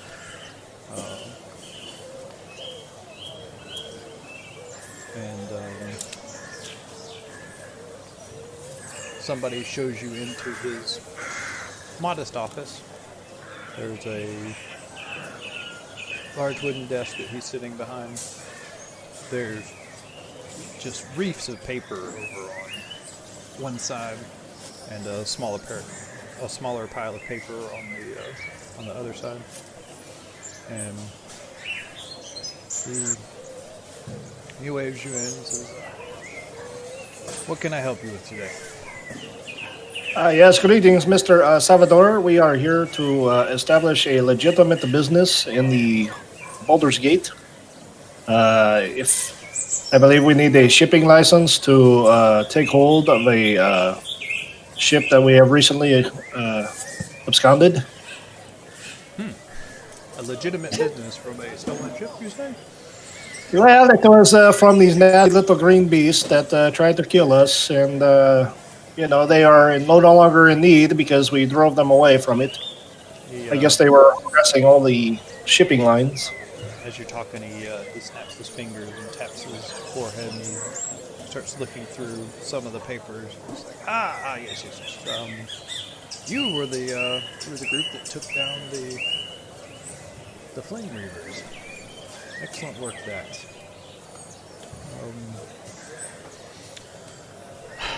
Yes, and then he flips through the pages and pulls out the Wendigo's Fury, or pulls out like the report that said like what kind of ship it was, that sort of thing. It says yes. Is this your first ship? I believe so. Is it your first ship, Yuri? I've never owned a ship before. I have not either. This is One of the very. first times I ever was ownership, in fact. Well, this is a prize ship. You helped to take out a pirate, an enemy of the state. Normally attacking other ships isn't allowed, but in this case, absolutely. Normally, when you own a ship, you pledge allegiance to a specific lord or town or something along those lines, and that's let's see. So your ship belongs not to the city, but basically those are the colors you fly. Like there's a flag for Baldur's Gate and other navies, and then you just operate with not their authority, but basically their rules. So other people know, hey, you're with Baldur's Gate, so you're part of this trade alliance. We're not going to attack you. But if Baldur's Gate ever went to war with somebody like Waterdeep or something like that, that hasn't happened in a really long time. Then it would also be used to identify as you as an enemy of it. Do we have any sense of what our options are? He says, I think this is probably a trade vessel, and who you could identify with easily is Green-S, even though they're landlocked. Berdusk. Didn't really do anything in Elturel. Or you could, since you're here, it could also be Baldur's Gate. Yuri, what do you think about maybe, since we've gained lordship over some of the summer house with Berdusk, maybe we should fly their flag? Or do you have something else in mind? What do you think? No, I'm of the same opinion. We've made the biggest splash there. We have some modicum of renown, he says, very proud of himself. And we're recognized, so yes, I think that's appropriate. He looks at the two of you, like the new, like you've traveled faster than the new. So he looks at the two of you, is like you're quite well known and all this other stuff. It's like he's just nodding. You'll be the first to know, friend. My friend Yuri here would be happy to tell you the tales. It's very fascinating. Hold on, I'll go get some popcorn. It's great. It is, but we shouldn't go. We're not supposed to go into detail right now. Oh, yes, that's right. Thank you for reminding me. And, The heaviest sigh of having to do the right thing. I may not have time anyways. Let's try to speed this along, shall we? And he. Can I? Oh, sorry. Could I lobby for a quick cutaway to Karen and Kyla in the hotel room, like painting a flag with all of their faces on it? And they're like, they're gonna love this. They're gonna love it. And then they're like, we're flying the Berdusk flag, and they're like, no. You also get to fly your own flag as well. Just like one of the flags that identifies your ship's like whose colors you're sailing under, and then the other one is like more personal. So you can use both flags now. You now realize you are responsible for making this flag. Like you have to draw. You can't tantalize us with something like that and not deliver something. Well, it's gonna be at Karen's drawing level, which is bad, but with Kyla's steadying and learned influence and assistance, Kyla's like, oh, it's not really where that should. Okay. She teaches you how to write Karen, maybe. Kay goes the other way. Next time we have downtime, or an extensive amount of downtime, Kylo wants to teach Karen how to read. Oh, that's so nice. An extensive amount. Yeah. Learning a new skill takes a long time. That's for the 1 to 2 months it takes to get to Waterdeep. You are correct, Kyla. Mhm. All right, so he starts taking down some information. You guys are the Defiant Dawn. Do you have a name for the ship picked out yet, Cobus? Oh, I probably would ask the group, and I know we shut off a few ideas. Did any of those stand out to you? Yeah, out of character, we at the end of last session we typed a few out. There was Lightbringer's Flame, Dragon's Breath, Dawn's Embrace, Dawn the Horizon, Dragon's Defiance. Anybody have some cool ideas? Dawn's Hope. What if it's like the dragon's breath because the wind pushes the boat? Verbatim, one of the things I typed. Was last it? night, yes. Sorry. I can always hear you super well when you talk because we're in the same room and have No, headphones you on. did, you did, you did. Sound canceling headphones. Now it's fireproof and shoots red fire a little bit. Ooh. Yeah. I don't know if you want to play off of that. I like Dawn's Hope also.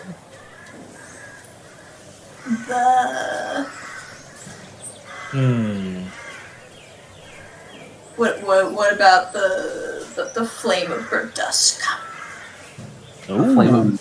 The flame of dawn, Dawn's flame. Flaming breath. Flaming. We're actually a spice importer now. Ug's Fist. I like that one.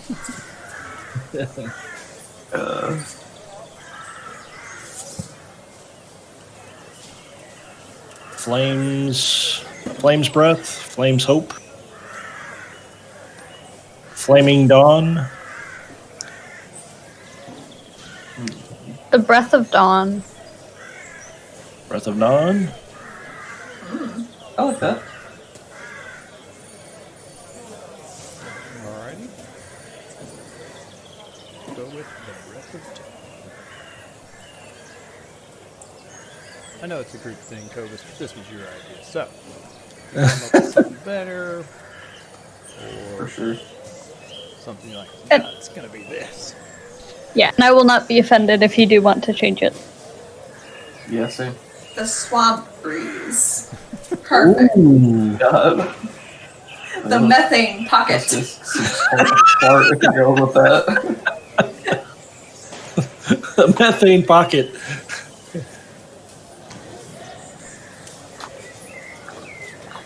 Alright. Toadstool's fury. I'm gonna watch this episode after I get it published and write all these things down so we can look at them. I'm just having fun naming off random things. Cut to Kara. Somebody's written all of these names on a parchment, and we're all looking at it, and Karen's. She's been making her own list of scribbles just to feel included. She looks at it and like makes one of those like discerning duck faces with like a nod, like, Yeah. you know what I mean? Yeah. Yes, this one will do. Put all of those words on a single flag. The dawn's flaming hope breath. The breeze. Defiantly. Against a dragon. Salvatore just What? looks at Made you. of toadstool. XL V2.0. Alright. It just becomes a Kingdom Hearts title, right? So he starts rattling off fees. He talks about the queue, about how long it's going to take the ship to move up to get its repairs. And he says you'll probably have your ship ready in about, I want to say 6 to 9 months. And that seems way too long. Like, you really don't need it for that long, but it seems high. My goodness, why so long the lead time? I don't understand how these things work. I apologize for my ignorance on this. It's a lot of paperwork to be filed. A lot of. Why is there a wagon?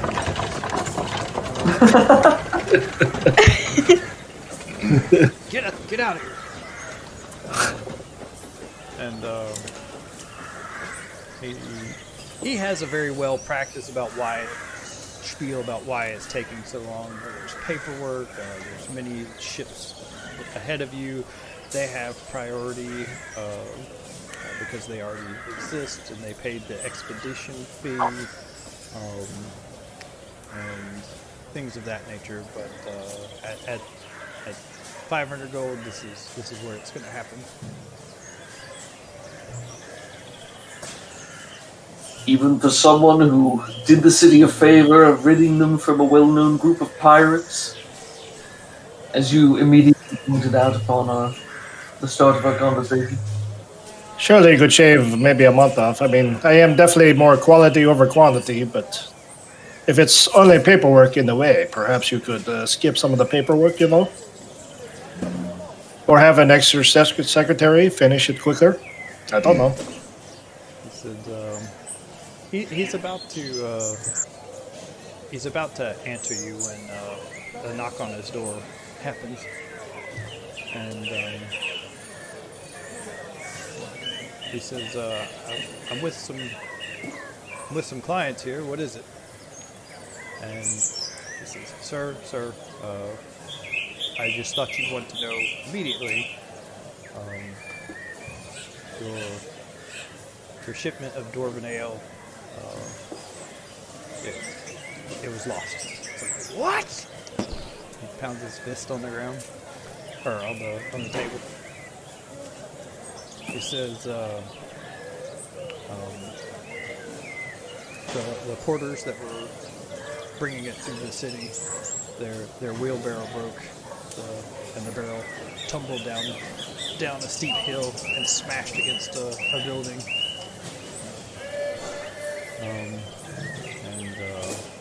They talked for a little bit, and you glean from the conversation that this was going to be his gift to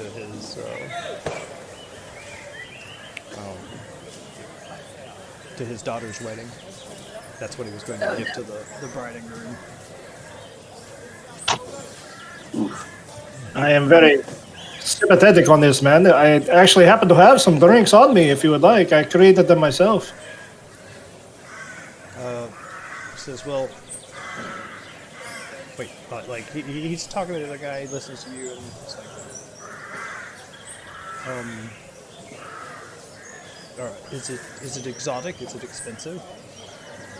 Oh, yes, I'm afraid normally it is very exotic, yes. I would be happy to give this to you in exchange if it would expedite the time for the boat.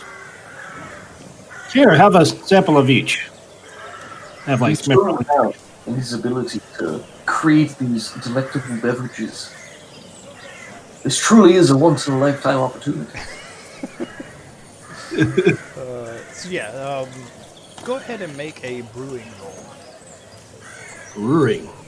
When news of our deeds catches up, it'll be the talk of the town. I think you have brewer's tools, right? Yeah, somewhere around here. Let me. You can make a wisdom check, or I forget what it's based off of. But you can just roll wisdom if you. Okay. I don't know if they ever specify for like the different tools, you know? I think it's just kind of up to you. You got the herbalism kit. I don't see the brewing thing. Okay, that's fine. He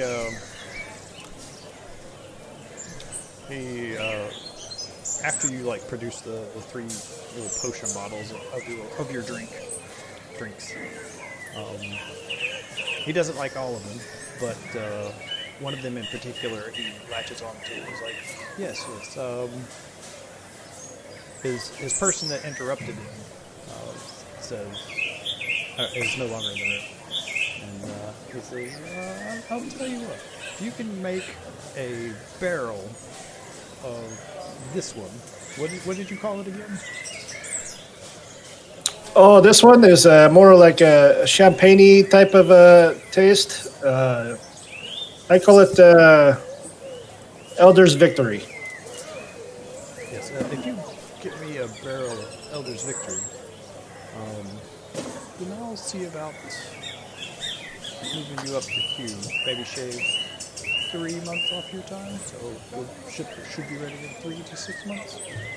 You got it. How much time before your daughter's wedding? You have to understand that this sometimes takes time to distill. You know. Yeah, like you'll have time to brew it in your week of downtime. Ah, very good, very good. You have yourself a deal, good sir. Thank you for your cooperation. And I'm sorry about your supplies losing. These things happen. At least I won't have to pay for that. And he shakes your hand. Says, "Alright, you gentlemen have a good rest of the day." You as well, my friend.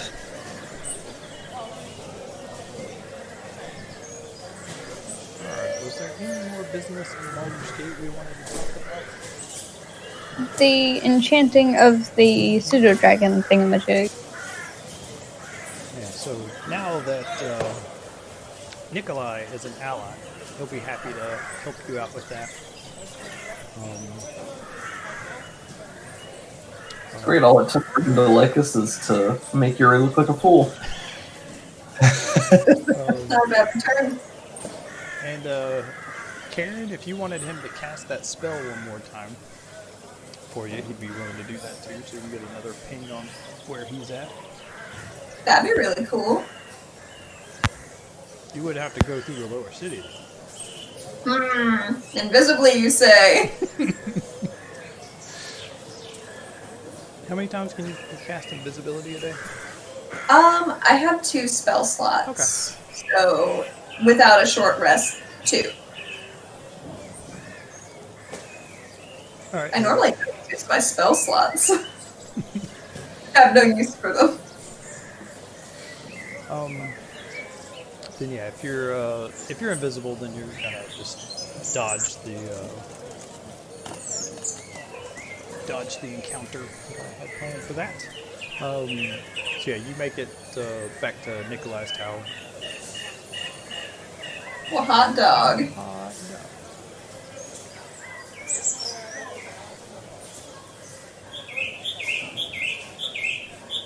But others of you do catch wind that Kira Bramblefoot's probably back in town, just like that tavern she visited. Gasp. Hope somebody catches her. Somebody's like Pippin in Lord of the Rings. Of course I know Karen Bramblefoot. There she is, right? Okay. I thought I had a map for this guy. See me there, a map here. Looks like it didn't save. That's crazy. Oh.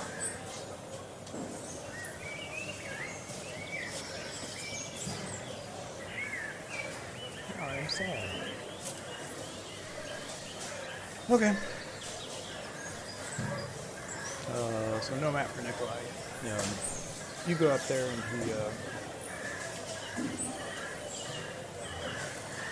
he invites you in.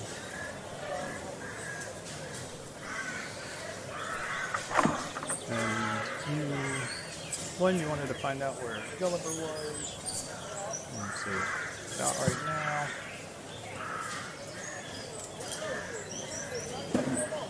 He's probably getting close to Troll Claws Crossing. Troll's Claw. That's close. It's a couple weeks away. 16 days?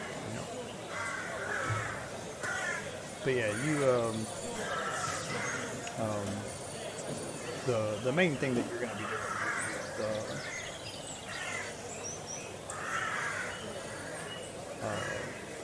with Kyla and researching the ritual, you're basically adapting the Find Familiar ritual, and he explains how normally it works. Like he points over at Mortimer. We took a normal a normal raven, and Mortimer says normal, and cast a spell, and then that binds this creature to you. It's kind of a two-way street. You're bound to it, it's bound to you. The things that it gets is it gets to live as long as you do. And if it is destroyed, killed, whatever, then you can resummon it. Basically, so long as you're around and you are bound to this thing, then this ritual allows you to resummon the creature. That's great. And you start theorizing some stuff. What you're doing is a little bit unique. You have 3 different things that you're wanting to kind of bind. So it takes some time to work out all those details.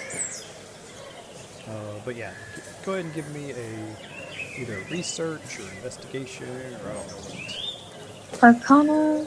Arcana, yeah. Oh yeah. Yeah, with an 18, you're able to get the ritual.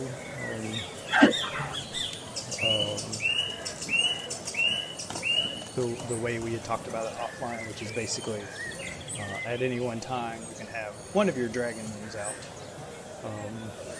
and the rest of the time they spend it bound to the little onyx dragon figurine. So while one of them's out, then the other 2 are just still in there, and there's like little interdimensional spaces for them to exist and for them to have their treasure hoarding. Yeah, I'll totally be customizing those interdimensional spaces. Excellent. I look forward to reading about that. Yes. And there was... never mind, actually. I'll just write it down for later. You sure? Yeah, it's just it's a character thing. Just an interesting thing I wanted to add, but...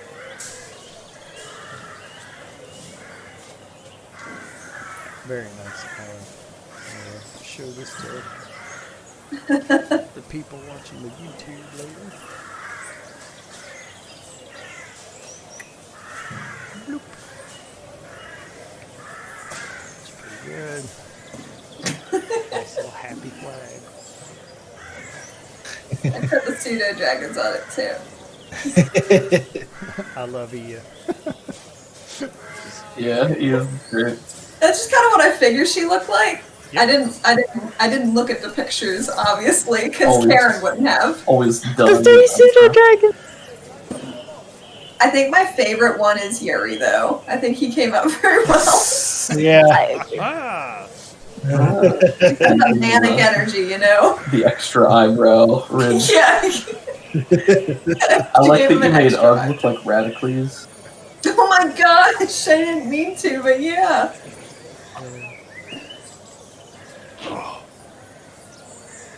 So, Karen's gonna keep being invisible. I can't do that.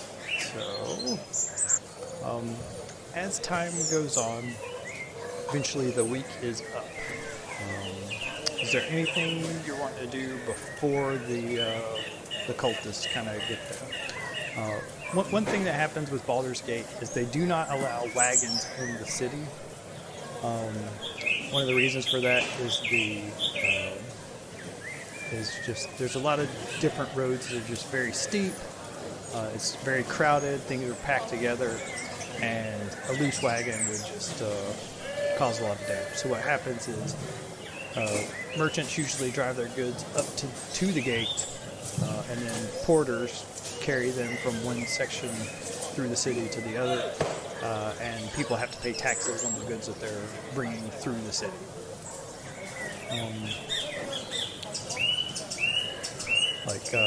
They pay like the gate fee and things like that. So, you know that some of these wagons are going to be coming to town and then carried through town and then out the other side. Is there anything you want to do before they get there, or when they get there?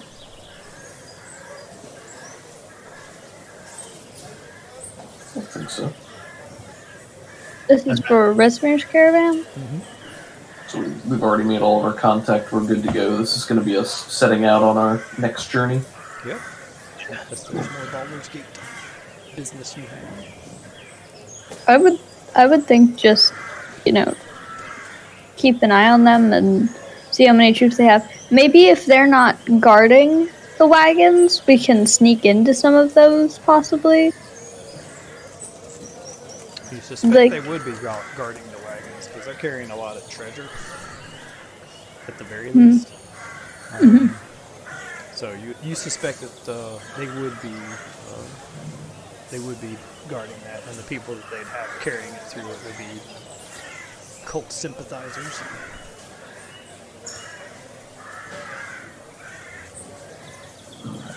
So maybe we just keep an eye out for anyone that would appear to be a person of note who might be associated with them. Okay. I don't know if that's a reasonable thing to say. Yeah. Yeah, you think Resmir is traveling with them, at least in some capacity, so you might get eyes on her.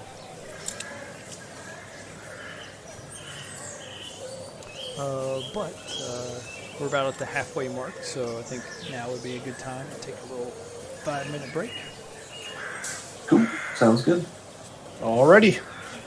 Yeah, I'll ask about my character idea when I come upstairs. Cool. Well, I gotta go to this bathroom, so give me a minute. Alright. So,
I am back.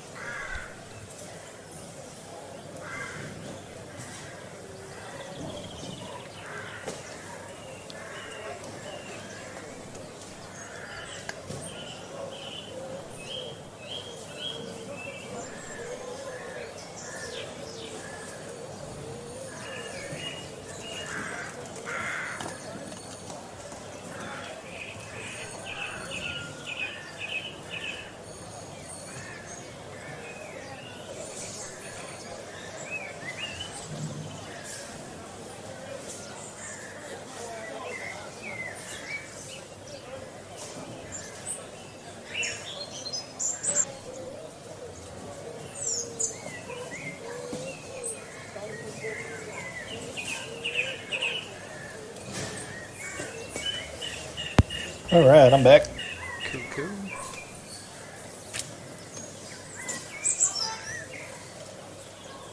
Okay, I thought about something else. I think maybe while I'm downtime with the brewing and such, maybe I'll try to do like my background story and go through the city and just offer free samples of the drinks that I make and where the ingredients came from and how nature is important without that kind of thing. Alright, let's see here.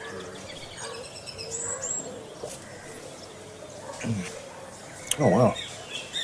Oh, cool. That's a really cool drawing, Kaylee. Thank you. I haven't seen that. I'll check it out in just a second.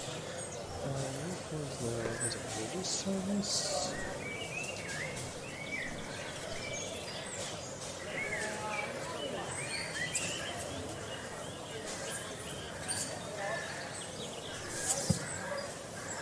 It's really neat.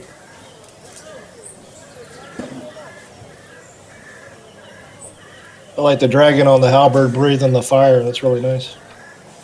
Alright, I got it. Thank you.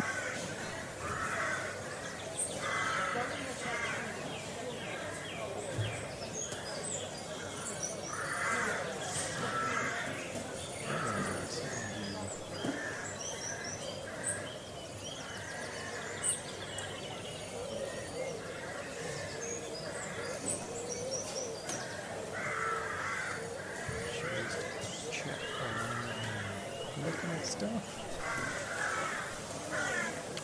So one of the things you can do in downtime is you can perform sacred rites.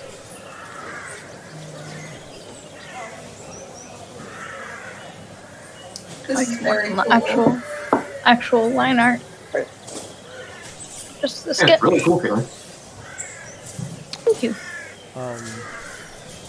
Oh, is that the halberd? Is that Resmir's halberd or is that a different halberd? Rulons, yeah. Frulum's not. Yeah. Man, that's dynamite. Slick. Really cool. So Cobus, one of the things, like mechanics-wise, they say that would happen is you gain inspiration every day for the next 2d6 days. So, what is it? That's something we could do, or there could be, if you're wanting to accomplish something else via kind of spreading the word of Cobus and helping people out. Yeah, I'll generally just help people out and offer free drinks in exchange for listening to the values of nature and where all these ingredients came from and things like that. Cool. So, is inspiration something you're comfortable with just getting out of that deal? Sure. Okay. You can go ahead and max out your inspiration then. And give Woo-hoo. yourself 3 inspiration. Thank you. Very nice. My. Since we do inspiration a little bit differently. I don't know. I've found that I love your house rule of giving everybody lucky, and I like the house rule having multiple inspiration slots. It definitely feels like we have more control over our characters and what is happening. And that's one of the things I love most about Savage Worlds, so I've really enjoyed that. Yeah, that's where I stole it from. Makes sense. Just because it's, I like, if all you get is 1 inspiration sometimes, then what will happen is you'll always just save it until you need it, and then you'll never use it. Yeah. So yeah.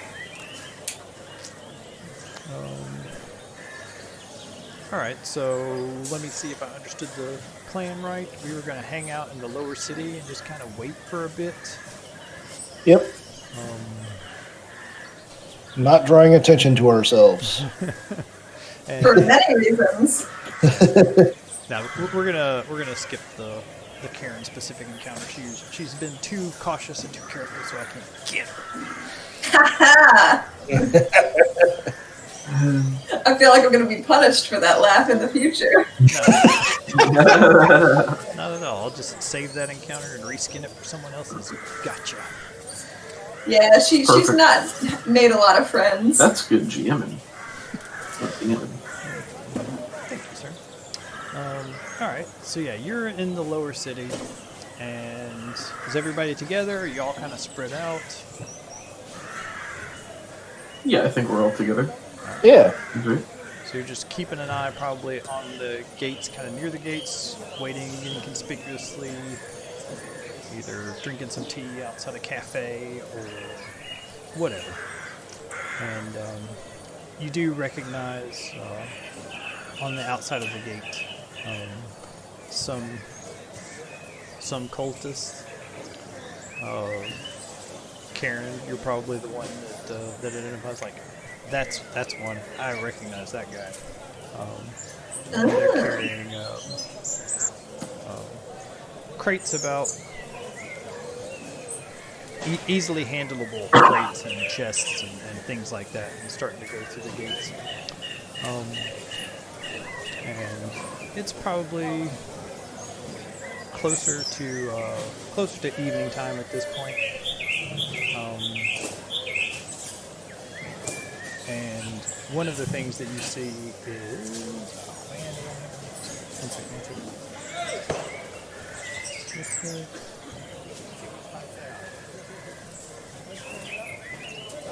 You see a palanquin being carried by 4 guys, and you recognize the symbol of the hawthorns on it.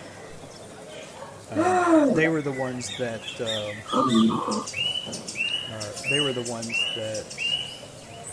were kind of buddy with the dragon cult, the noble house that you now have one of their summer homes, and who have imprisoned the noble. Mm-hmm. Yeah. Go ahead and give me, who's the perceptive one in the group? Not me. Let me take a look. I have a +3 to perception. Only a +1 for me. Same. Oh, give me a perception check there, Curtis. Alrighty. We're very oblivious. Ooh. Yep, looks like the curtains are drawn, so you can't really tell who's inside there. Always with the curtains. Darn it. But yeah, it looks like they were with the cultists, and now they're heading over through town. Looks like they're heading west deeper into town, along with some of the goods that were being carried. You suspect they're heading to Black Dragon Gate, but you're not 100% sure.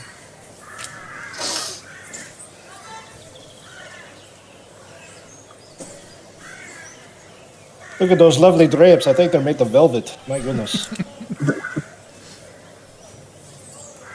Dad, aren't you allergic to velvet? It's not allergic, it's just weird. Okay, here's something weird about me. When I was a kid, if I touched velvet, I just had this tough time breathing. Like, it wasn't even, I couldn't breathe. It's just, it felt weird, and anytime I was in contact with it, it just made me very aware of me having to breathe. It was extremely strange. So I think in a previous life, I was buried in a velvet-lined coffin or something. Oh, dang. Yeah, No, my it doesn't. mom can't touch velvet either, but she has trouble with peaches. Do you have trouble with peaches? Not so much with peaches. Like, I'll risk it for sweet peaches. Gotcha. Yeah, but they definitely have a unique texture to them, so I can see that. Yeah, and my grandma had this blanket, and when I spent the night at her house, like, I had to sleep under it. Oh my god, it was horrible. Oh man. No. It always bugged me. So eventually I'd just like be ripping it off and just be sleeping with the sheets. But You're like, Grandma, could I bring my own blanket? Pretty clean. yeah, I was too young to articulate what was going on. But it was just weird. So anyway, yeah, you. Let's see. A failure is like, we could just say, yeah, nothing happens.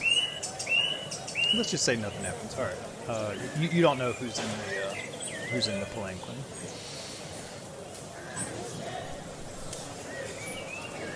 Probably Barham Swiftblade the Magnificent. Oh, I forgot to bring up Barham. I had notes to do that, but didn't review them before that.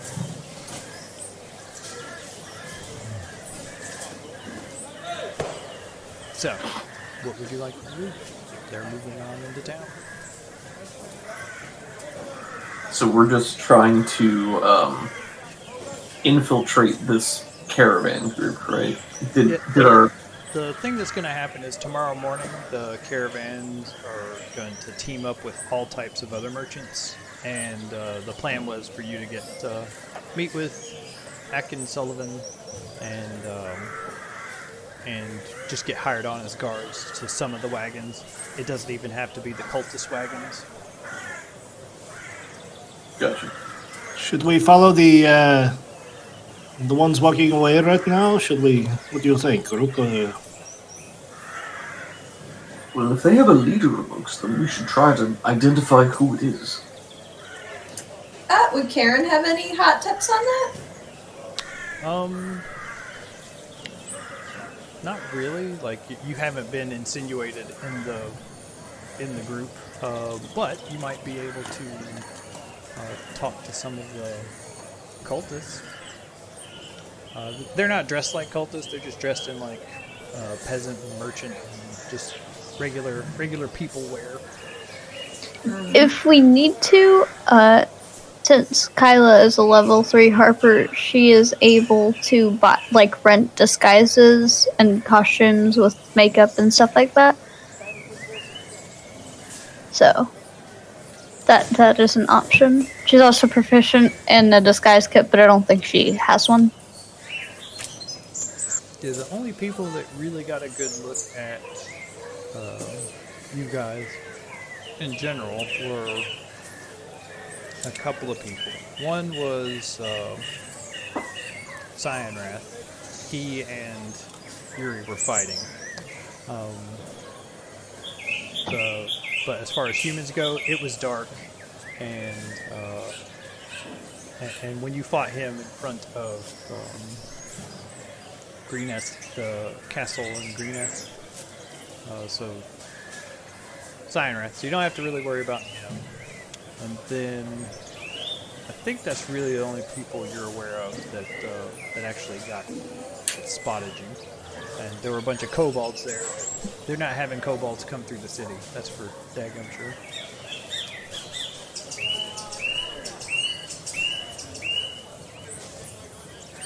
Ooh, okay. So there are people who are carrying the palanquin and people who are carrying boxes? Yep, boxes, chests, crates, bags. Okay, maybe could Karen pretend that one of their bags is something she's hauling and go over to one of these, the tail end of the hall, you know what I mean, to talk to somebody? Yeah. Maybe she ambles up to the nearest carrier cultist and is like, I don't even remember where we're supposed to be taking these. All these streets look the same. How are we supposed to know? It's like, we just went over that. Take it to Black Dragon Gate. Just follow the group. Alright, sorry. I'm new. There's a lot to remember. Well, you better watch. Can I roll a performance? Sure. like what just happened is they were all at Basilisk Gate, and they were talking about what the plan was, and now it's 2 minutes later. So yeah, go ahead and roll at disadvantage. Well, but there's always one, right? You'll need at least a 12. Okay. That person in class. Oh no! Can I burn a lucky? Because you're a halfling, I think you get to re-roll that one. I do! So just roll one. Can I burn a lucky? I think that the way I would have done that was before, while you're rolling, just roll one of them. So it would have been the first one. So the difference between a 12 and a 15. But I think it's funny if you just like completely fail it. If you want to burn a luck point, yeah, go ahead. And we'll take the one on the left. I should. Okay, we'll take the one on the left, you say? Yeah. Whoa! Alright. Okay. Okay. He's like,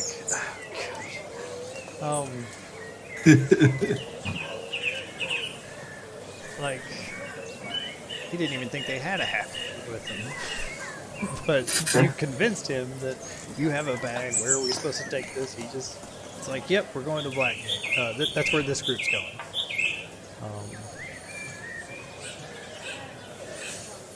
But he says, you better watch yourself and pay attention.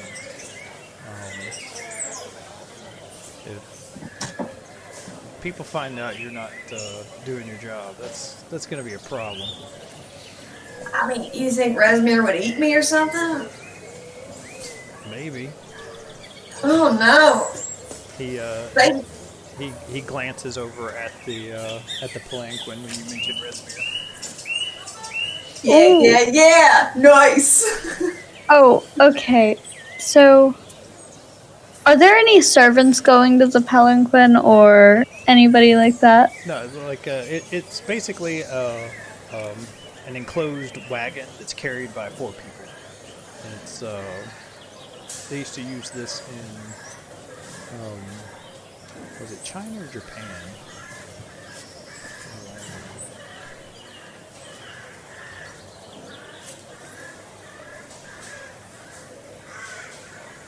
Yeah, it's really small, but this one is just completely enclosed.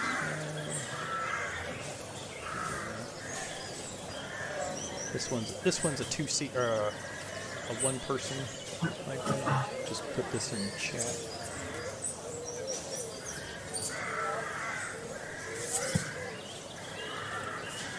Does that make sense now, kiddo? Yeah. Yeah, so this one is probably big enough for 2 people and some other cargo. There are some guards that are also around it. Alright. I was just thinking of ways to get closer, and I really don't think Kyla would be strong enough if she offered to, like, assist them if they ever took a break or something. Yeah, it doesn't look like they're taking a break right this second. They are marching through to the Black Dragon. Karen finishes up her conversation with the guy at the back of the pack. She's like, I'm gonna tail back. I'm gonna not look suspicious. I got this. Don't worry about it. She winks at him, but she has an eye patch on, so it looks like a blink. Perfect. Let's see. Does he want to stick with you now? That'd complicate things. Like, yeah, I'll stick with you. That's a good idea. Yeah, good idea. So you say you're new? When did you join up? That's a good question. What month is it? She says, scrambling for time. He tells you the appropriate month, whatever it is. Because she's like, well, it was a while back. I was back at that camp by Greenest, but then we all kind of like moved out, and I was like, all right, cool, guess we're moving. Oh, you were at Greenest? Did you see Lenathan? He's so big! Yeah, I didn't. I just heard stories. I thought you said you just joined, though. That was forever ago. My sense of time isn't always the best, my friend. I mean, I've been alive for a while, so, like, it's, it's relatively shorter than that, Time is an illusion, is what I keep hearing from people. Is there anything more you want from this guy? Because I think this No. guy's getting tired of talking to you. I followed the wrong person. Maybe we should... What'd you say? It's like, I followed the wrong person. Maybe we should split up. Oh, okay. I'll see you later, maybe. Yeah, at Black Gate. Yeah. Wait, where He wanted again? to be enough of a nuisance that he would leave. Alright, so yeah, he starts you bend down to like tie your shoe or whatever, and he heads out. I gotta stop to tie my sandal. My little sandals. Karen meets back up with her group, who I assume have been tailing as well. She's like, they're going to Black Dragon Gate. We gotta go. We can get him. We can shoot Rezmir in the thing.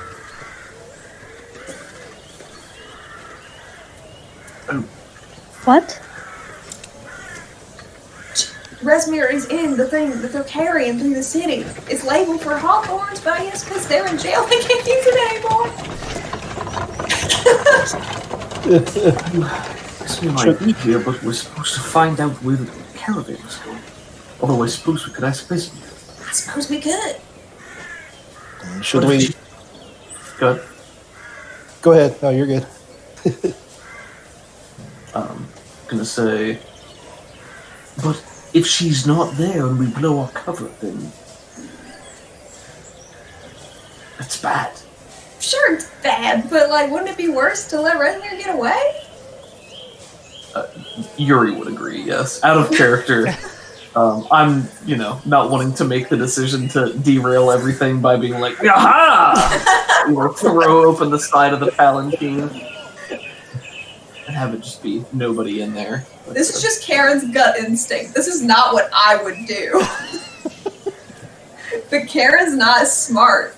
Neither is Yuri. She's very passionate. Karen, can you do your invisible thing and sneak a peek into the pelican? Man, I can't even begin to tell you how much I do not want to do that. You can cast invisibility on others, correct? Let me check my spell book. She can't read. Yes, you can. She just stares at it and doesn't respond. Your book probably is just filled with those same squiggles that you draw on, so... It's like, yeah, long squiggle. I can cast it on somebody else that I can touch for up to 1 hour. Ia will say, like, don't take this as the game master telling you what you should be doing, okay? So do not take it like that. But Ia says, our mission is to infiltrate and find out where they're going and why. If we attack Rezmir, that's done. If we capture her, she has information. I could see both sides of this argument. I would be willing to attempt to sneak up there, visible of course, or send one of my pseudo-dragons to do it. They're a lot smaller and stealthy. And unbalanced. You're like when you say I'll send your pseudo dragon to go spy to see if it's Rezmir, they're like, ooh, none of them are volunteering for it. All right. Right now we have the element of surprise. We could set up outside the city if you just watch where they're going. Maybe we can spot the caravan if it's already over by Black Dragon Gate, right? It's getting close to night, so probably what's going to happen is they're going to move the stuff through the city tonight and prepare the wagons to leave tomorrow morning. But if you were to attack the Flame Queen, then the cultists would know who the heck you are, and they'd be like, they wouldn't be traveling with you at that point. They'd say, we'll catch the next one.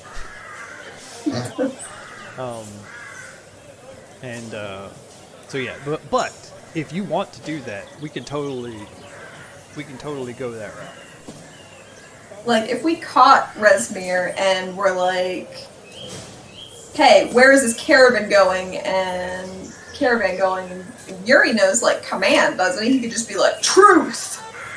That's what he did to Cyanwrath, assuming it works. What I'm most concerned about is if we get into combat with Rezmir, even with the jump on her, we know she's really strong. So Yeah, we do.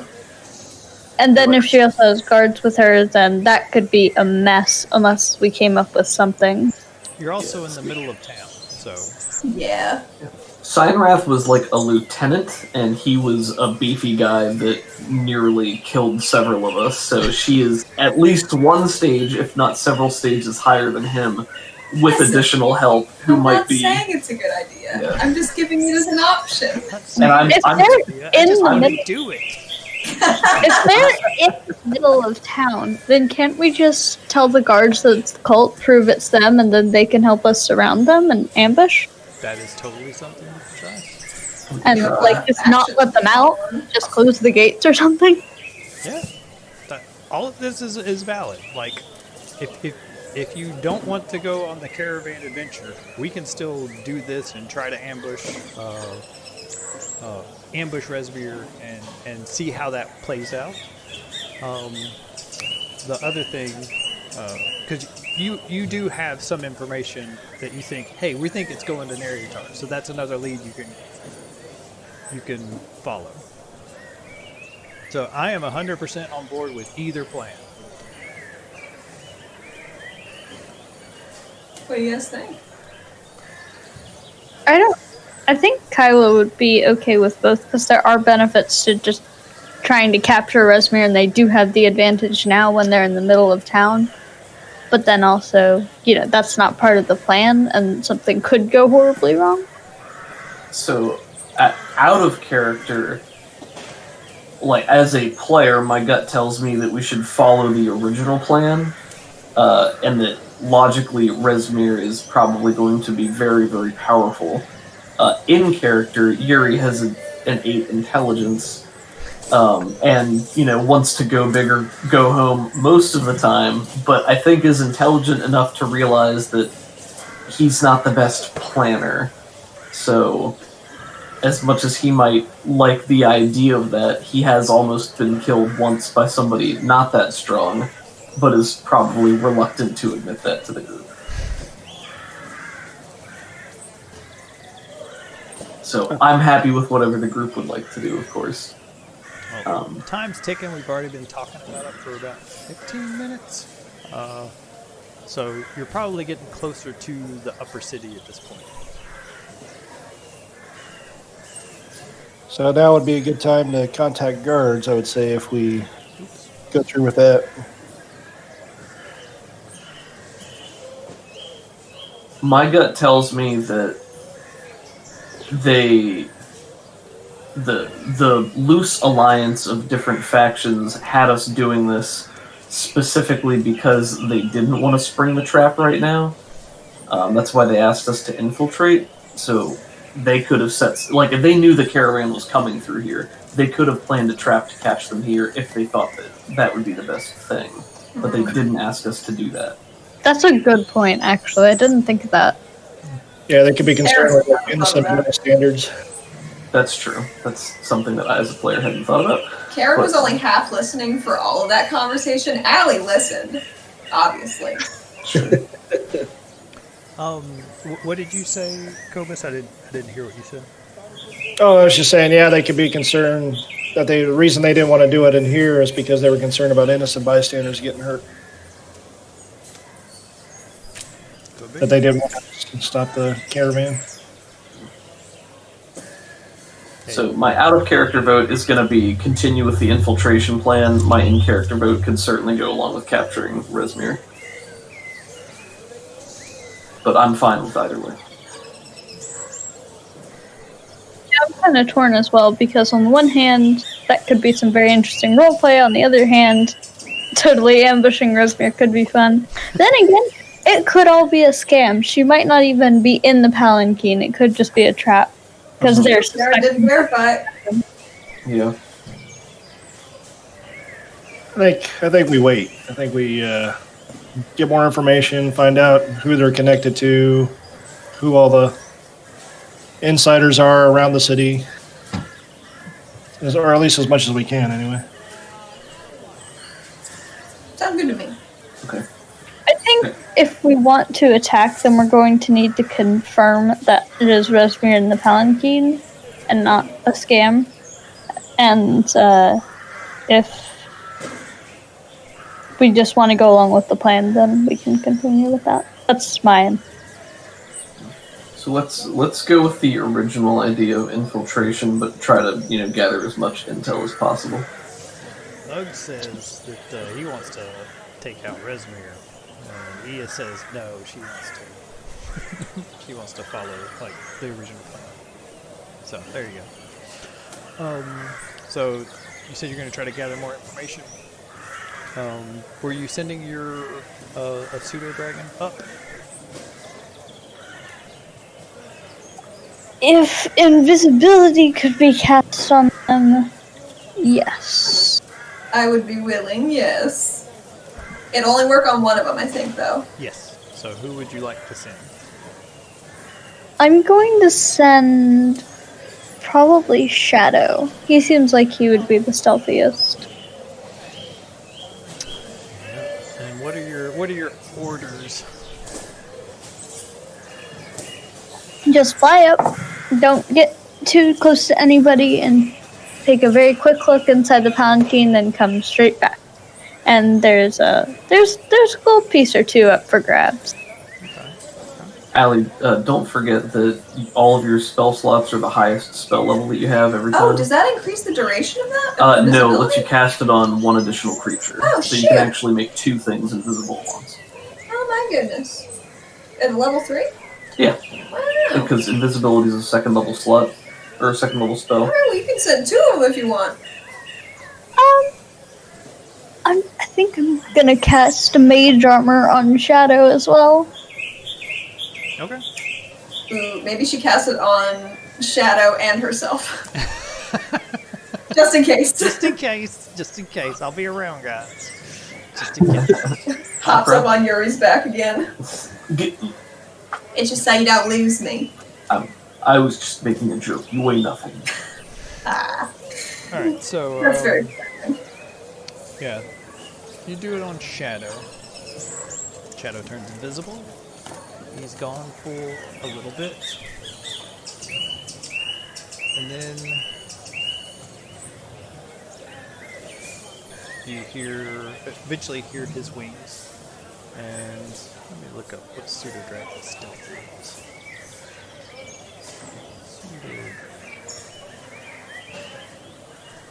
I just hope Shadow doesn't lie. A lying pseudo dragon? No, What? Get out of here. surely not. I would think he'd be slightly deterred since the first time he tried to lie, it didn't work. Yeah, that one completely failed that one. He, Yeah, we totally let him do that. He flies away. He's gone for a little bit. And then comes back. And says, yep, Rezmir's in there. Can I roll insight? Sure, you'll be rolling against his deception. Wait a minute.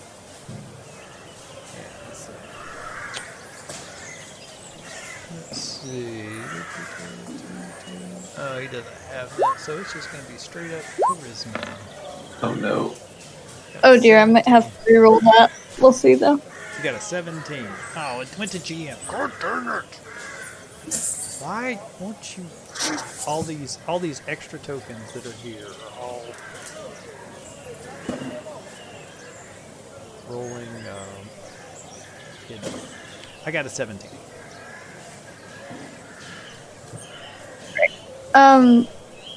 So you have to beat a 17 on his deception check.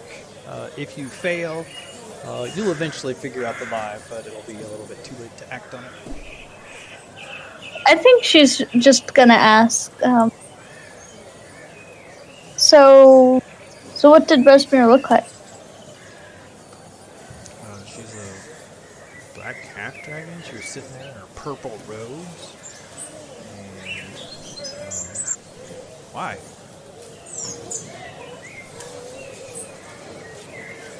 Okay. I am going to luck that, just for fun. Otherwise, I'd say she believes her pseudo dragon. Sprinkled just enough Yeah, details. But Oof. Yeah, and You will find out that he was lying to you later.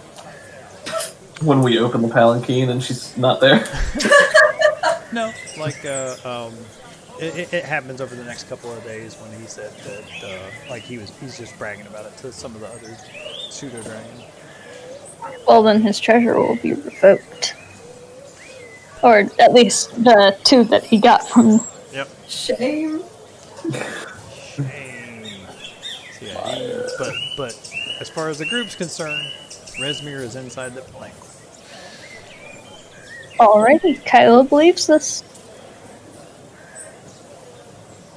Yuri believes Kylo. This is not good! And he says he couldn't get a good look at the other guy.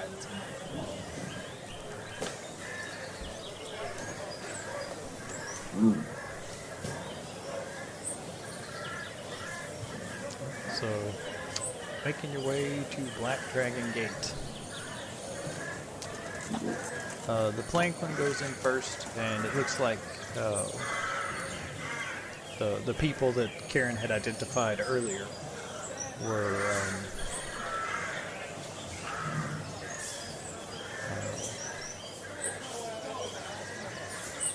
some of them had split up a little bit, but they're still heading in the same general direction. And they meet up at a staging area in Blackgate. Looks like they have a house that's set up, and people are heading into that. There's a few empty wagons that are parked outside that are being loaded, and there are a few guards around there. They actually carry the palanquin into the building before the people depart. But you're back far enough that you can't see what's going on without being suspicious.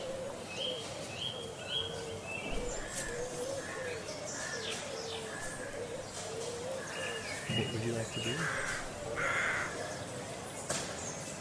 I think Karen invisibly is like doing finger drumming on Yuri's shoulders. It's probably really annoying. But she's got all this nervous energy. Probably Shadow says, "I'll be right back." And you hear him fly out. Don't go too far! Listen, if you're going to hit my shoulders, you can at least dig a little bit deeper and get some of those knots. Oh, yeah. Sure. She starts like, her whole fist is just like pounding into one spot of his back. Like, is that it? Did you start yet? Oh no. She's so weak. Yuri's like turning to look at you and realizes he can't look at you, so he just starts to physically turn his body before remembering that won't work. Her strength is an 8. She's so weak. Where did the pseudo-dragon go? Oh, I got no idea. Disappeared quite suddenly. Yeah, you call out for Shadow, and he doesn't respond. Yes, he just said he'd be right back, and then he flew off, so hopefully he's back soon, before we depart. Well, I don't see any reason he would lie about it. I better not have to scratch him off that flag I made.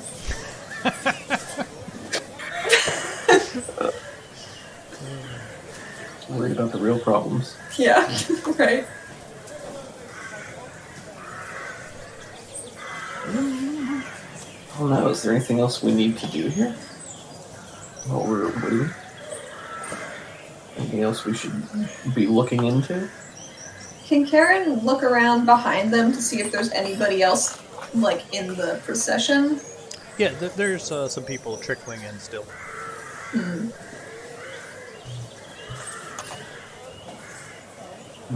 Well, we're kind of like, we're not like middle of the pack or anything, but there's still people behind us. Do you suppose we should start asking about where the caravan is headed? We could. You're very recognizable, though. That's why I didn't say me. Oh. I'm invisible. I can't do it. Yeah, the stuff happening, the caravan leaving here, there's one main road that goes up towards Waterdeep. If there's any other destinations that it's going to, then it'll be on this road. But like all the caravans that are leaving as a group are heading up to Waterdeep.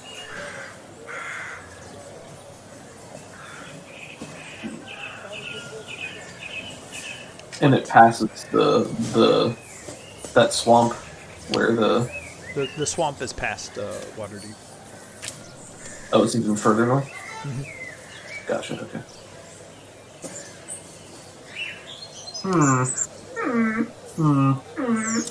But you're seems like you guys are a little bit stuck. So pretty much what happens is more. Go ahead. No, I'm sorry. Can you please finish? More people show up and head into the staging area for the cultists. They're setting up the wagons to pull out tomorrow, and Akin Sullivan, the guy that you touched base with him, and he's pretty confident that he can get you hired on as guards. He says, just hang out in this general area tomorrow morning, and there should be plenty of people to sign on with. Especially if I'm vouching for you, and should be able to. You should be able to get on with a crew tomorrow. I had thought we like touched base with him in sort of an off-screen capacity, so that was what I was waiting for. I thought we had already like tied all that stuff up and we were just waiting for the caravan to leave. Yep. So that was my misunderstanding. That was my understanding as well. Whoops. Well, maybe I messed up. So the next, you're welcome to sleep there or find one of the inns in Blackgate to hang out. But I don't know if we're going to, but it would be fun to roleplay, like, the whole trying to get hired thing and how well we do. sure. One of the things that happens is Shadow, it takes him a while to come back. It's about 30 to 40 minutes later. And he comes back and he's flying really slow. And his stomach is just huge.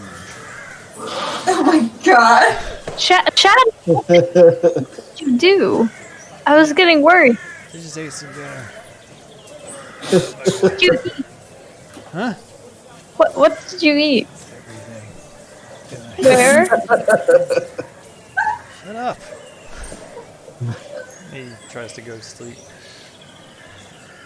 Yeah, he was like, eventually the invisibility wears off. Like he comes back and it kind of drops at that point. Oh my goodness. I hope you were careful. I was invisible. Let's see what can happen. See, some people can see invisible things. Yeah, no, With yeah, stuff. that's fine. Good night. Good night. Oh, what a scam. What a scam. I love that picture.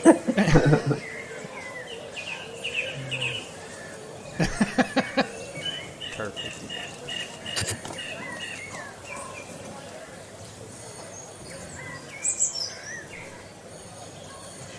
Chat real quick. All right. So yeah, the next morning, it happens.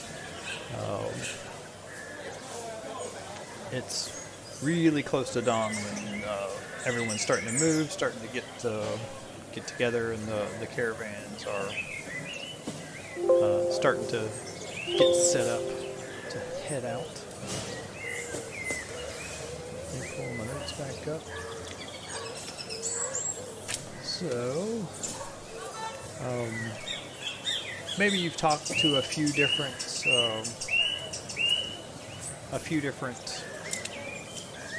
wagon owners the night before.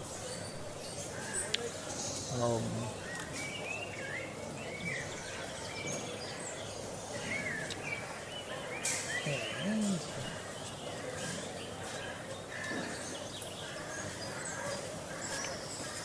sorry, some things have changed, so give me a second to think about this.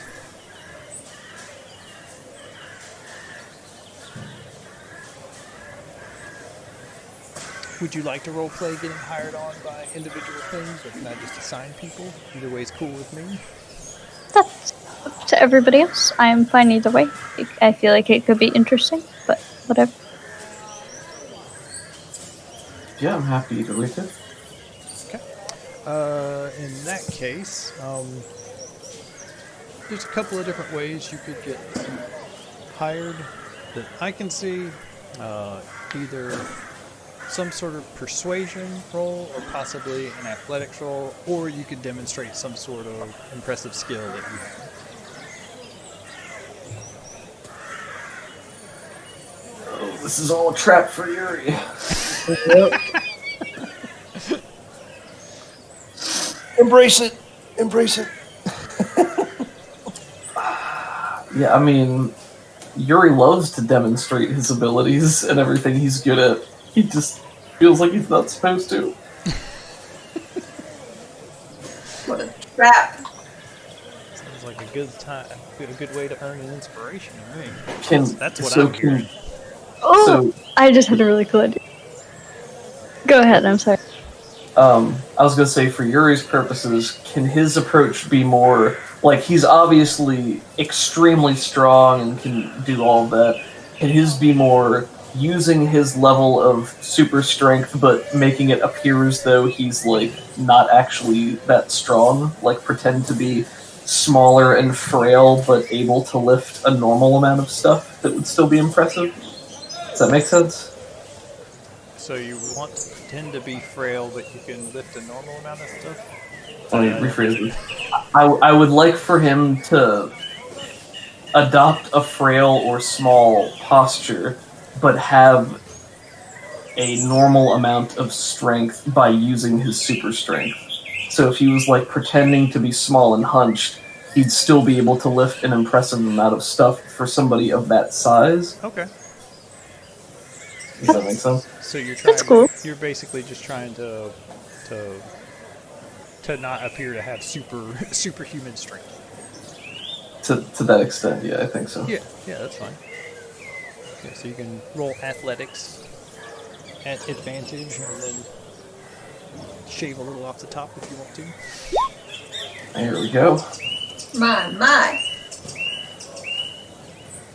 So yeah, let me open up the. I think what that means, Yuri, is you're going to get 1 gold piece per day. Let's see. Who did you impress? He's going to try to, instead of being his normal 6'5", I think he's going to try to be more hunched over, probably closer to 5.5, 6 feet. Maybe pretend like he's older, have a cloak pulled up so people can't see his face. Alright. Let's see.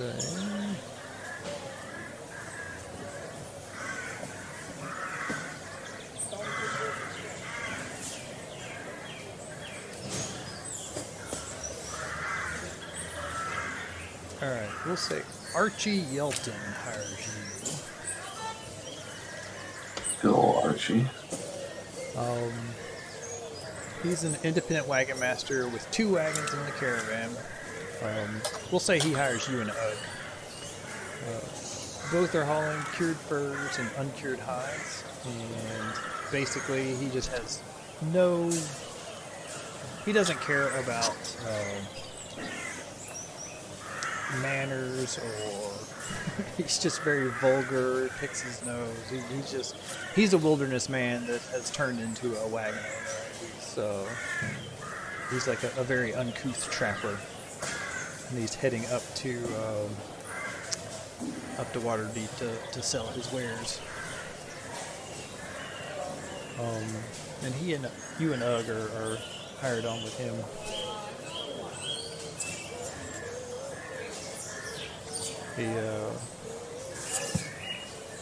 He looks you up and down and says, "You don't look like much, but you'll do." Oh, thank you very much, sir. Are you guys bringing your horses with you, or are you selling your horses? Or... I'll take my horse with me. Okay. Yeah, we should either take it with us or pay to have them stabled here, maybe, along with maybe somebody who's managing the ship while we're gone.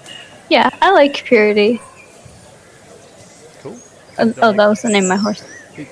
You're definitely allowed to take them on this part of the journey.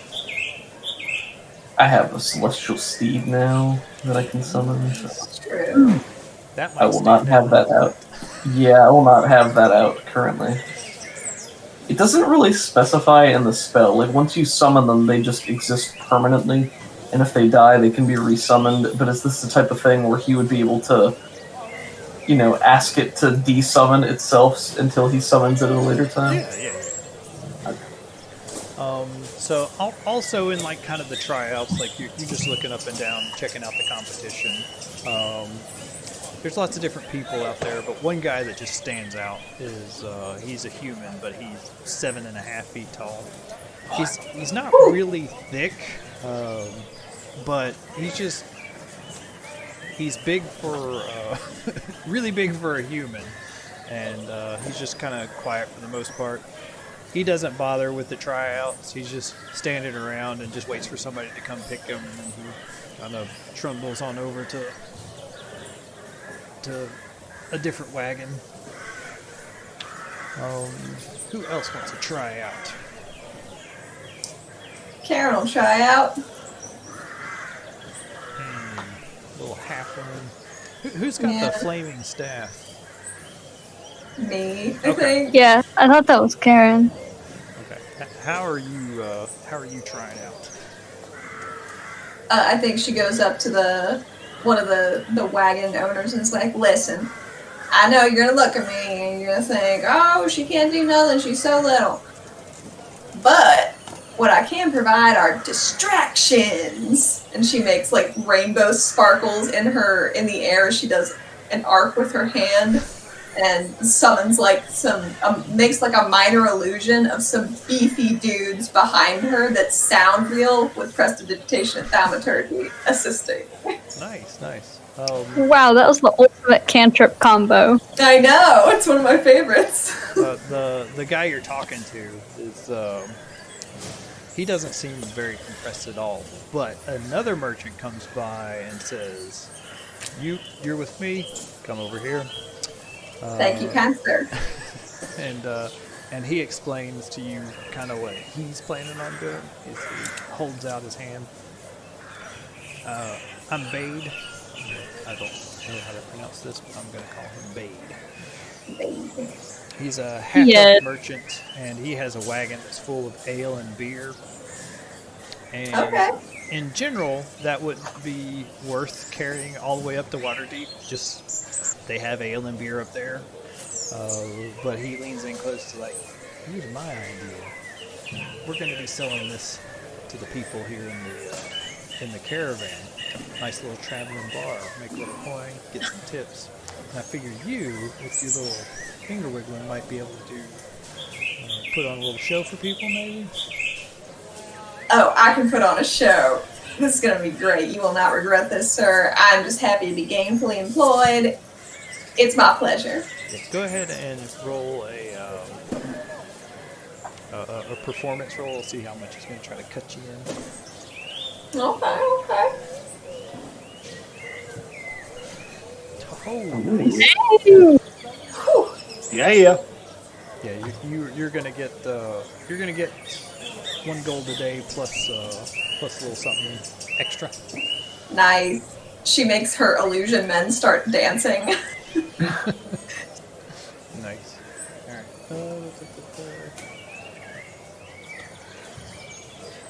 Cobus.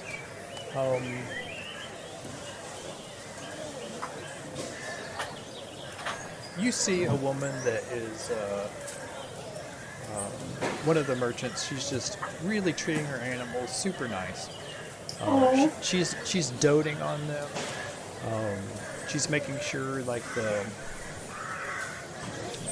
harnesses and everything aren't going to be pinching during the ride, and you can just tell that she really knows what she's doing with animals. You're just kind of drawn to each other.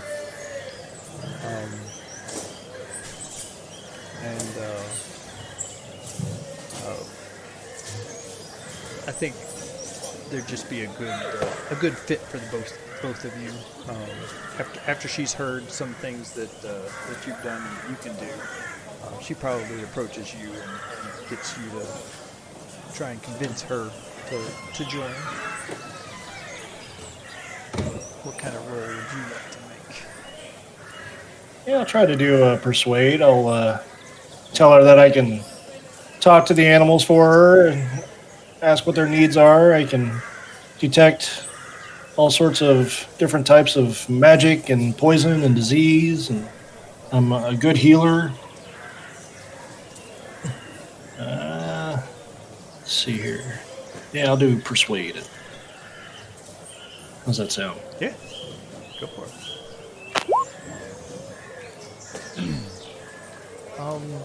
She's super nice to the animals, but she's not super nice to you. But she does agree to hire you on. She's like, yeah, I think if you can do half the stuff that you say you can, then you'll fit in. But just don't bother me.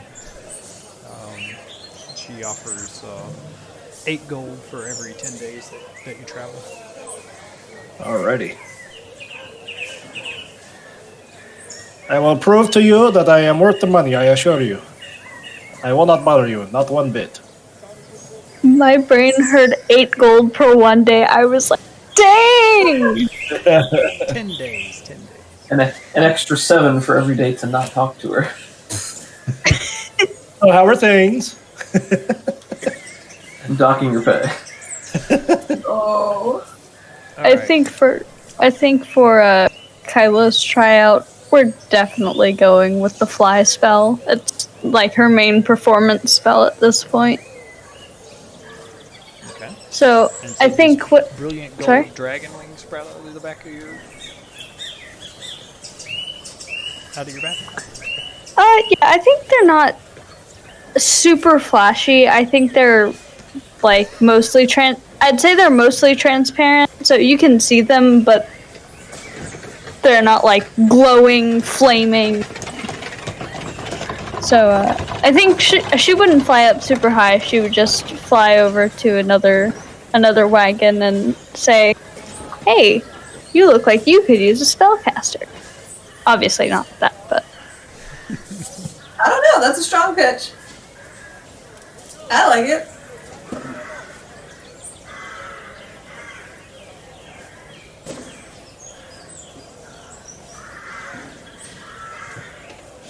All right.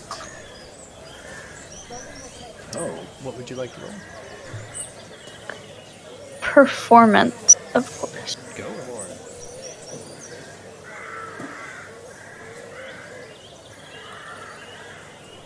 That is terrible. Can I luck that? Yeah. Oh, I forgot I don't have proficiency in performance. That's only persuasion. Sad. You can do persuasion. Oh, okay. I will do that then. There we go. There you go. So you get the 1 gold per day thing. Nice. And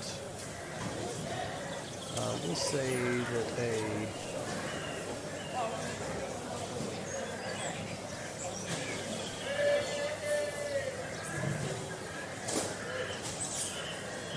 let's see. Who hires you?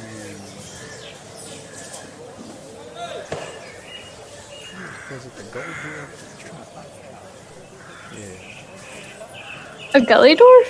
Gold dwarf, not a gold. Oh, I was thinking about Dragonlance, so I was like, oh, there's a gully dwarf.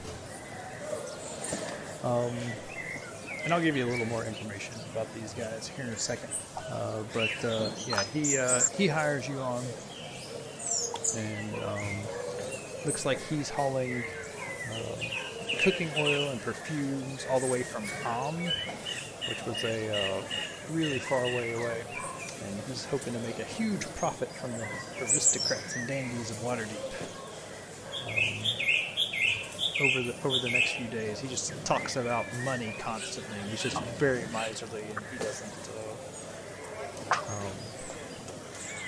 Some of the other wagons and merchants will be buying some beer for their companions. He doesn't do that at all. He's like, he pinches every copper and doesn't spend anything he doesn't have to. Kyla would like to ask why he doesn't just sell it in Baldur's Gate, because Baldur's Gate is also a pretty huge city. So he explains that he had a contract set up. This was a very particular perfumes and cooking oils that were commissioned, and so he's trying to. He's just making good on that contract. That's cool. The further you take away exotic goods, generally the more money you can get for them. So the reason why is more money. Mo money. And I will be right back because I have to use the bathroom, if that's okay. That's fine.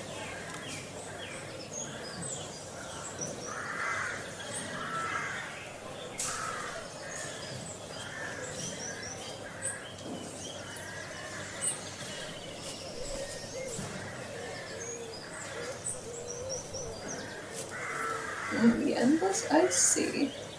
Sounds horrible.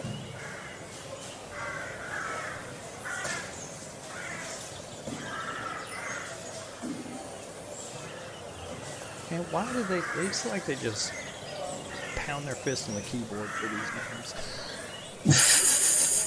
Eldkin Age Tool. It's basically just a Mad Libs generator that puts different word snippets together.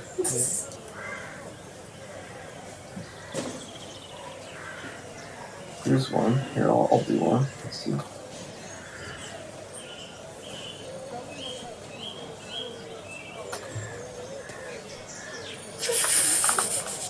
Carbrum Emblefoot. Carbrum. Hey, what's your carbrum? Oh, I got no carbrum. No carbrum at all. Doug, do you want to make a cake today? Sure, why not? Yes. We could do that. Man, I feel like my body is still recovering from those super chocolate cookies we made. Oh my gosh. For Christmas? Yeah. So rich. That was 3 months ago. Almost killed our mixer. Oh man, yeah. It was worth it. Couldn't help it. I'd make them again anytime, and we could. It's true. Actually, we do have peanut butter chips that we could put in it. Mm-hmm. They're pretty good.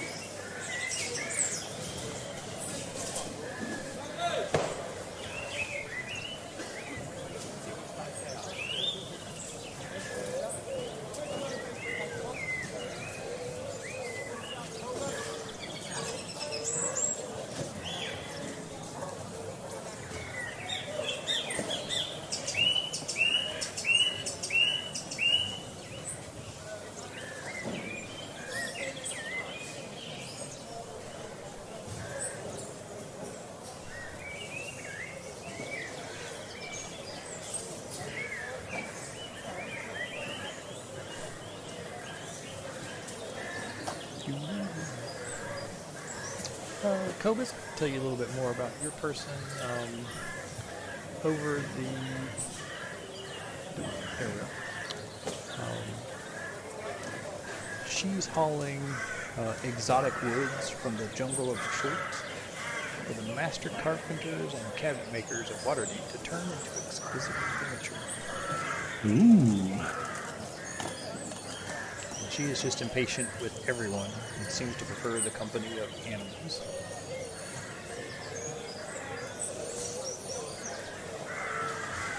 Even if Thomas gave her some bruise.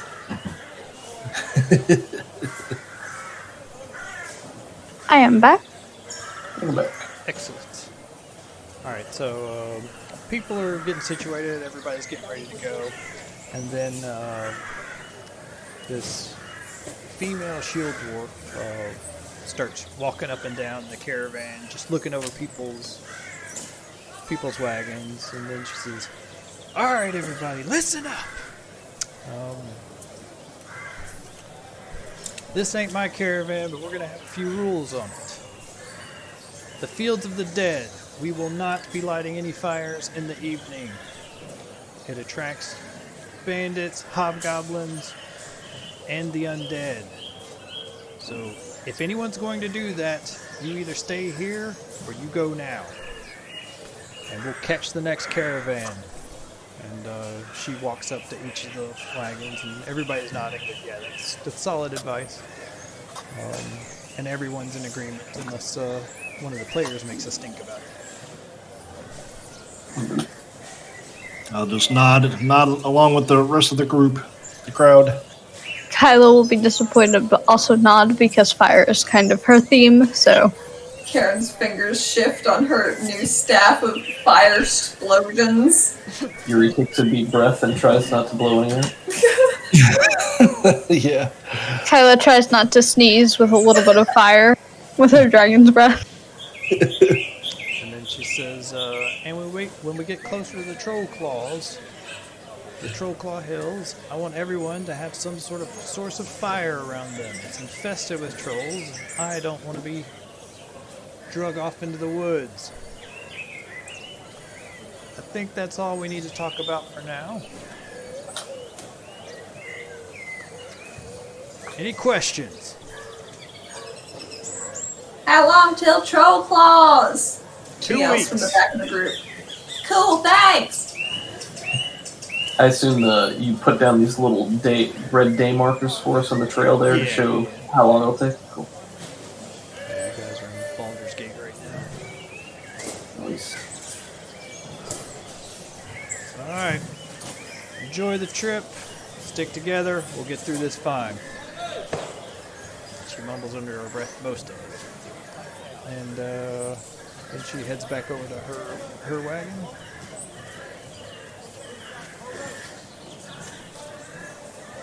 And a couple other things.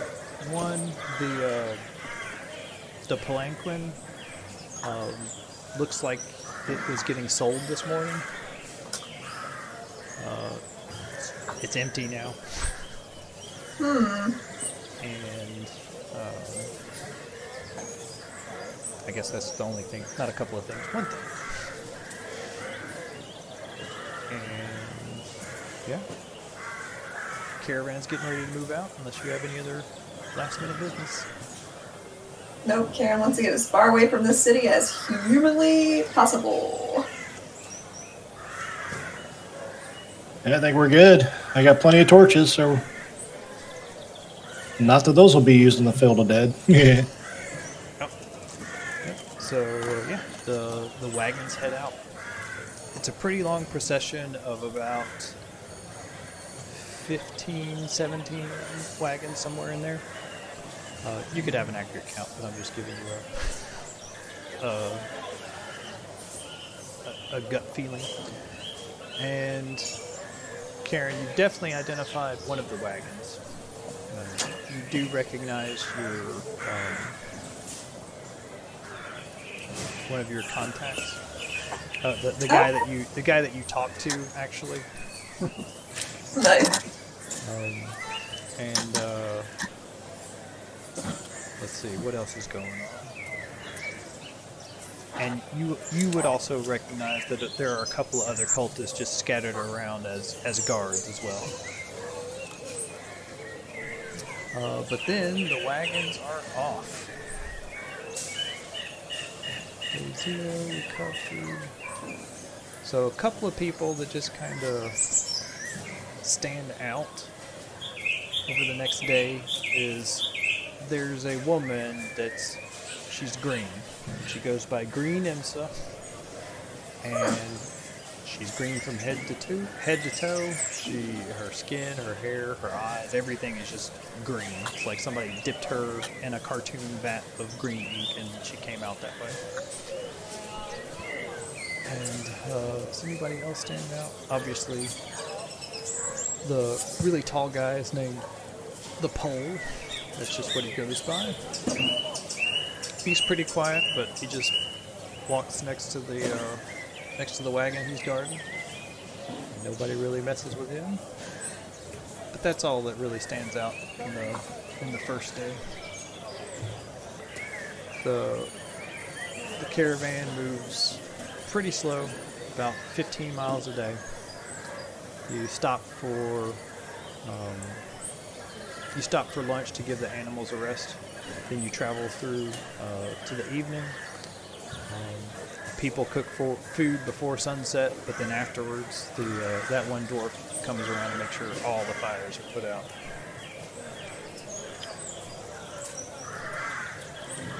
Let's see. What else is happening on day 2? Like, they gave us 20 NPCs that are all doing like these random different things that don't really affect the storyline too terribly much, and just introducing you to the ones that I thought were interesting was kind of my goal here. Nice. Do we know, or would anybody know why that one woman is just totally green? No. Like, some people, like, you'll eventually find out if you don't go ask her right now. Yeah, I was just probably gonna go ask her, like, if you wouldn't mind me asking, may I ask why your skin is green? Or something like that. She looks down at the ground immediately, and her cheeks flush an even darker green. She says, I actually do mind.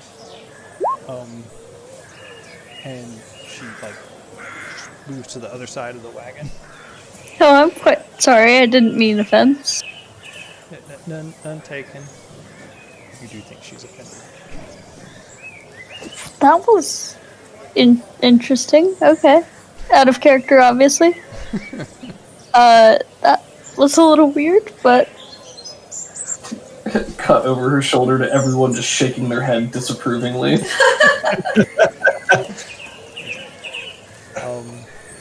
I'm so confused, though, because I don't see why that would offend somebody. Like... It's hard to say. Well, I just think that the woman is acting weird. I don't think Kyla is acting weird, and it seems that other people think she is. No, over the next few days, you'll find out that she's, that she thinks she's cursed, and she's heading up to Waterdeep to hopefully get that taken care of.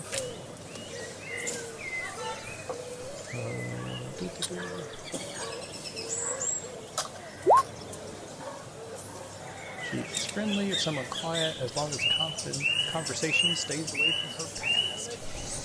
Oh no. You won't like her when she's out. Alright, so let's see.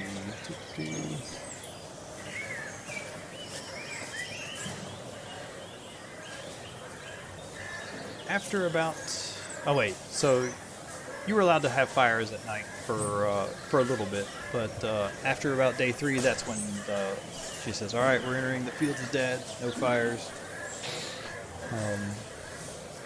The beer wagon is a moderate success. He's making a decent amount of money, especially with Karen helping with with a little side entertainment. This is probably the most fun job Karen's had in quite some time. Yeah, you're you almost break out the dice or the 3-die Monty set, or sorry, the 3-card Monty set, and you're like, I probably shouldn't. But yeah, one night, the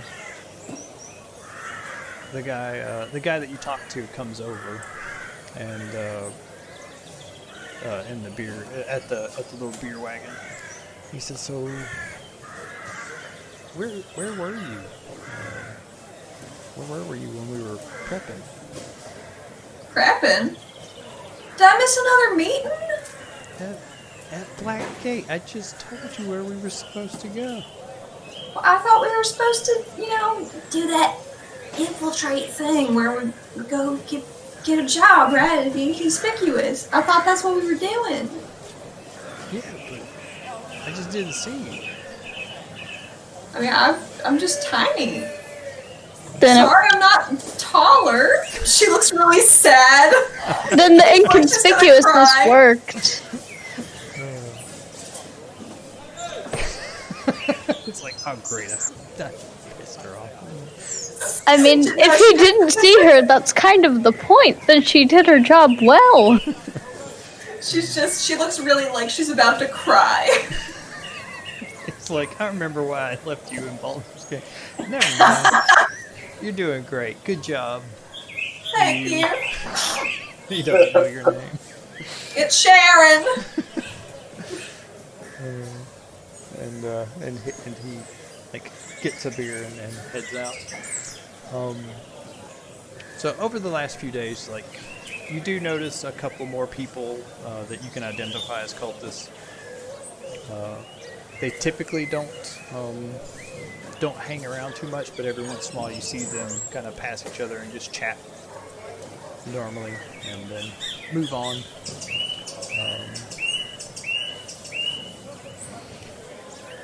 Yes. So the Fields of the Dead, you start entering these rolling hills, and in the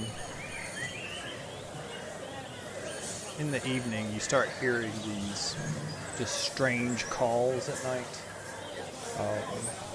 You're not 100% sure it is Cobus. You definitely know it's not natural. You get a very, very unwary feeling from it. And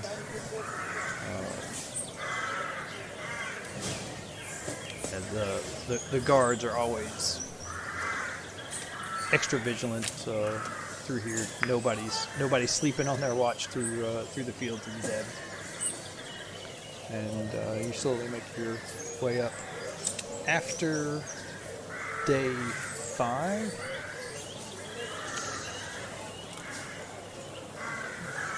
Cobus, one of the things you notice is a different person has been mistreating their animals. Like, they were always a little bit mean to them, whipping them a little more often than they should, or just not worrying about how the harness is tied so long as it's tied. And one of their horses looks a little bit worse for wear. They've been doing this over the last couple of days, and it gets to the point where it starts bugging you a little bit. He's cussing his stupid old nag. He's a stupid old nag. Indeed. Are you gonna tell him? You darn right. Okay, so I'm gonna look over to the lady that hired me, Edelry. It just rolls off the tongue, doesn't it? Edelry. We Say, can change look at her. Well, let's change her name to Jewel. Her name's Jewel. It's now. Ed Helry. Jewel. Yeah, her name is now Jewel, because I can't pronounce it either, and I'm not going to make you fumble over it. Wait, so her last name, so it would be Jewel Lul? No, her name is Jewel. Just Jewel, like Cher. That would be great, though. Her last name is Lul. So Julia Gulia. Julia goes exactly. Julia. So yeah, I'll bring it to her attention. I'm sure she's noticing it too, and I'll say, "Who is this one? I do not like the way he is treating the animals over there. What is he doing?" Has anyone tried to talk to him how to better, treat them well and they treat you well? He's a human, also a name I can't pronounce, so let's change that. Human. Man, sir. It's like Saul Goodman. Further. Let's just call him Further. Further? Okay, Further it is. Further and further. Is he the first one? Like, the original? Yeah, he's the older one. Dang. Did he invent Further Caramel in D&D? Further's Originals? Further's Original Silks. Yep. He's hauling a load of silk up to Waterdeep, and it's going to make him a rich man. Rich like Really caramel. excited about that. He can't wait, but sometimes his old nag aren't pulling his wagon fast enough to keep up with everyone, so he whips him and cusses at him. Yeah,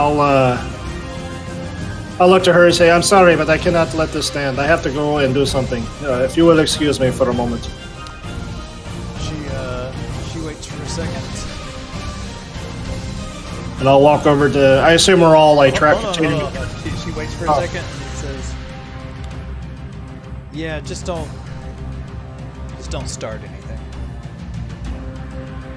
I will do my best. I will do my best. Yep. Alright, and then out. It's all cool. All right. So, yeah, I'll yeah. Doubt. I'll walk over to the animals, completely ignoring the guy, and I will cast Speak with the Animals. Yeah, you cast a spell on his, near his animals. He has the whip in his hand. He's like, hey, what are you doing? And your spell goes off. And,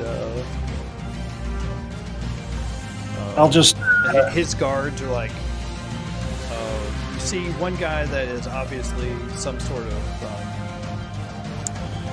militant fightery type, and another one a robed person that could be a wizard, might just be a scholar sitting next to him, but they're both eyeing you.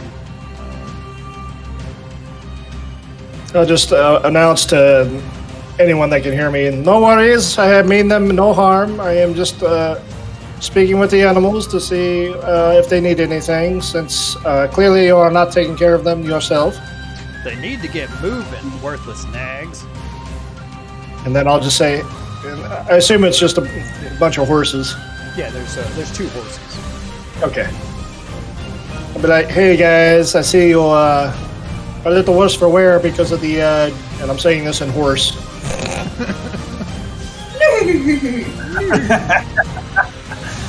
I see the jerk over there, he's not being very good to you. Is there anything I can help you with to help you get along with this travels?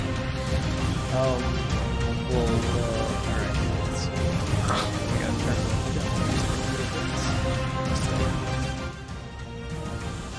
turn treacherous waters. Good call, Doug. Good insight. It just came this way. I think. Oh, it did? Oh, that was perfect. Oh, wow. Yeah. Cool. So yeah, the horse says, tired, and I just no good. I'm just a worthless old nag. Just can't go. No! Well done, Heck. You did it. I'm so sad! Been pulling this wagon for so long. It's so heavy. Heck! So they're more exhausted than actually injured than they're... Like they're not quite starving, but they're definitely not getting enough food. They're not treated right. You see that they're underneath the reins and the harness and stuff. There are some sores that have formed. Oh, God. Okay. I will do a cure wounds on the sores, okay? Okay. And I will also feed them out of my own rations. Anything appropriate for a horse. Wrap this man in velvet. No, Doug, I'll be good. I'm sorry. Oh, no, I'm sorry, not you. Not you. Okay. Well, because he makes silks, so Gotcha. I was going for a pattern thing. Sorry. So yeah, you do you tell them what's going on? Because like they're thinking they're not 100% sure. Wait, you already told them. Yeah, you're seeing what you can do to help. Yeah. All right. Yeah, you spend some spell slots to cure him up. It's like wow, that feels a lot better. The rest of the wagons are kind of passing this wagon by now. But yeah, the guy's okay waiting to see what's going on. He sees that you've healed his animal. It's like, okay, all right. And then now you're feeding him. It's like, oh, don't do that. He's just gonna want more. Oh man, this guy tried real hard, man. I'm sorry. Oh god. Okay. How about So your horse looks fine? How about you sell me that one? I would never like this dream one of so selling much? another person's horse, especially not to the likes of you. However, I Likes of would me. be willing to make you a deal. I am happy to give you one of my gold every 10 days if you feed and take better care of these per my approval. Per It your is approval. That's right. Who are you? The person that's willing to give you a little extra money on the trip. He says, the silk's already going to make me a rich man. Maybe 2 gold? Hmm. Very well. This is reasonable. I will do this. But if you go back on your word, I'm afraid there will be no more gold for you. Yeah, he nods. It's like, okay. All right, you got a deal. Okay, I will come back later to check on them, and periodically through our troubles, I will check on them. The horse has caught its wind again, and you fed it a decent amount. It takes it a while, but it thanks you. Just that feels so much better. And you readjust the harness so that it sits right on its shoulders, and yeah, like you walk off, and he's muttering over to his scholarly friend, "I can't believe that dumbass is paying me 2 gold to care for my horses. This is great." If I happen to, I'm going to walk over to Karen and said, as soon as we're done with these travels, would you mind sneaking in and stealing those horses and making sure they get the freedom that they deserve? Oh my god. I would personally adore to do that. Yes. Yes. Thank you very much. What if it becomes like Karen and Cobus's like after the campaign mission to ruin this man and make sure he can never buy a horse in this land again? Like Yeah, we'll just be sending agents to every stable, like, don't sell horses to this piece of crap. The Harpers are like, "These are our orders. What is this tyranny? What are Yes. we stopping?" Out of character, I just want to ruin this man. On a personal level. Yes. Oh, poor Cobus. Sorry, I didn't come up No. with that one. That one was on the books. That was in the module. That was interesting. I'll go back to the what do we call her? Jewel. Mm-hmm. Say, I apologize. I am back at your service now. She softens with you, like for the rest of the trip. Like she claps you on the shoulder. It's like, that was nicely done. And yeah, you continue to check on them and sit stuff right, and the horses don't give him any more trouble for the rest of the trip. All right, so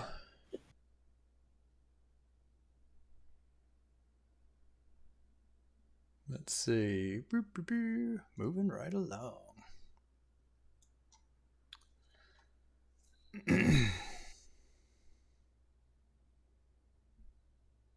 Day 8. All right. So you've been learning about different people and different merchants and guards and things like that. One of the guys is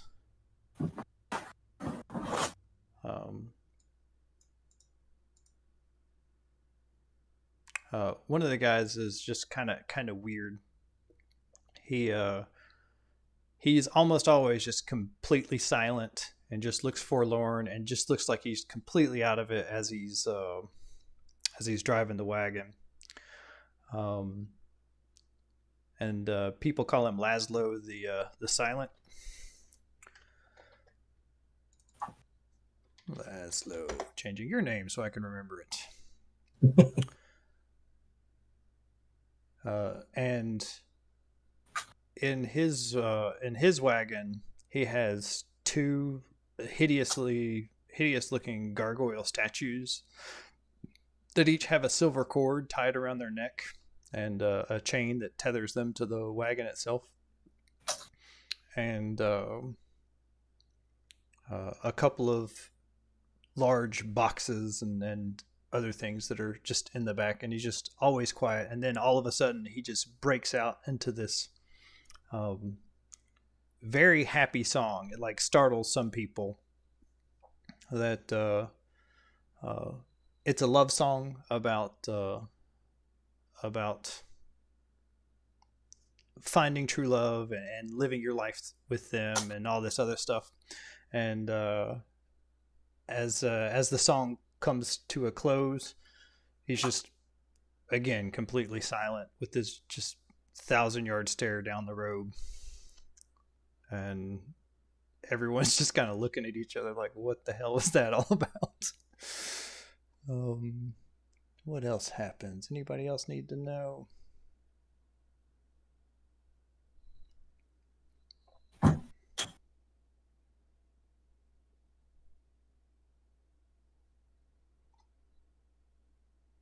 Yeah, his guards. Actually, he doesn't have any guards. Never mind. He's just kind of riding with the wagon. Some people gave him a hard time about it, but he didn't care. It wasn't enough to like go hire a guard. So,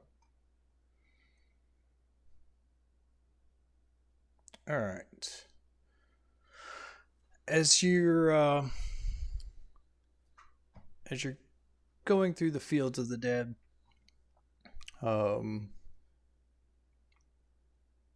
you're getting. It's not quite evening yet. Let's say it's mid-afternoon, and as you crest one of the hills, the wagon master stops people, and the caravans pull over to the side, and he comes back and says, "Hey, up ahead we got looks like some hobgoblins. Looks like they're hassling a merchant. And anybody that's interested gets up on the crest of the hill and can see down below that there's a wagon where the 2 horses have been killed, and there's a couple of crates set up underneath the wagon, and you see people moving around underneath the wagon, and off in the weeds over to the right, you see what looks like about 10 hobgoblins that are just hunkered down and waiting. You see a couple of crossbow bolts that thunk out in the direction of the hobgoblins every time one of them tries to get a little bit closer to the wagon. And so looks like they're content to just wait this out. How closely grouped together are the hobgoblins? Let's see. I think we've been on this one before. Do we have anything here? Oops. They're in like two distinct groups. Looks like one is starting to circle around on the north side. Oh, this was our first one, I'm pretty sure. Yep. Yep. So we got a little wagon over here. And you're looking at this from a distance.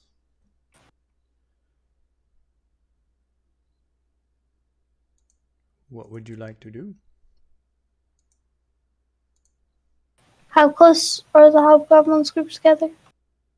They're in two separate groups. Maybe I'll show you. Like each one of these squares will be like 10 feet out here in the wilderness. So there's a group that's like here. I'll make these green. I'll just drag out a hobgoblin token.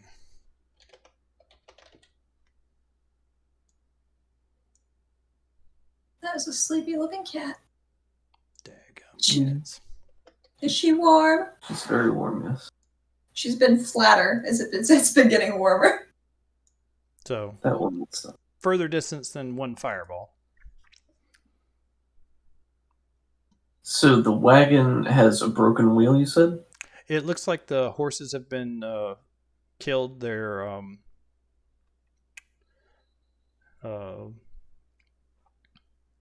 they have arrows sticking out of them, and underneath the wagon is looks like a couple of people that have pulled some of the crates off their wagon and have made like a little makeshift fort out of their wagon.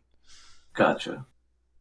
And they are firing crossbows at the hobgoblins to keep them at bay? Every so often, like the hobgoblin will.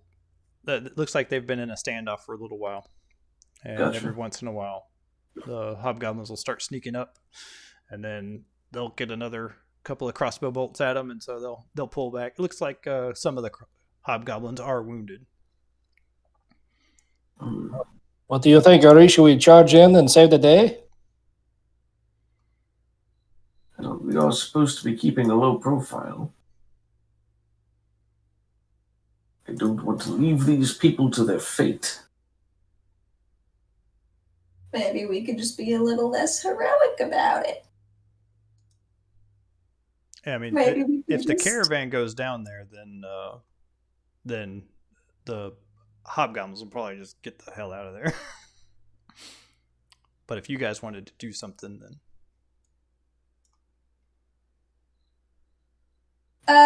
Can Karen go to the caravan leader, the dwarf who was yelling at us earlier, and say, I know you were saying no fire. Was that strictly an at night thing? yes, So I can use fire right now. should be fine. Thank you. She goes back and gets her staff out.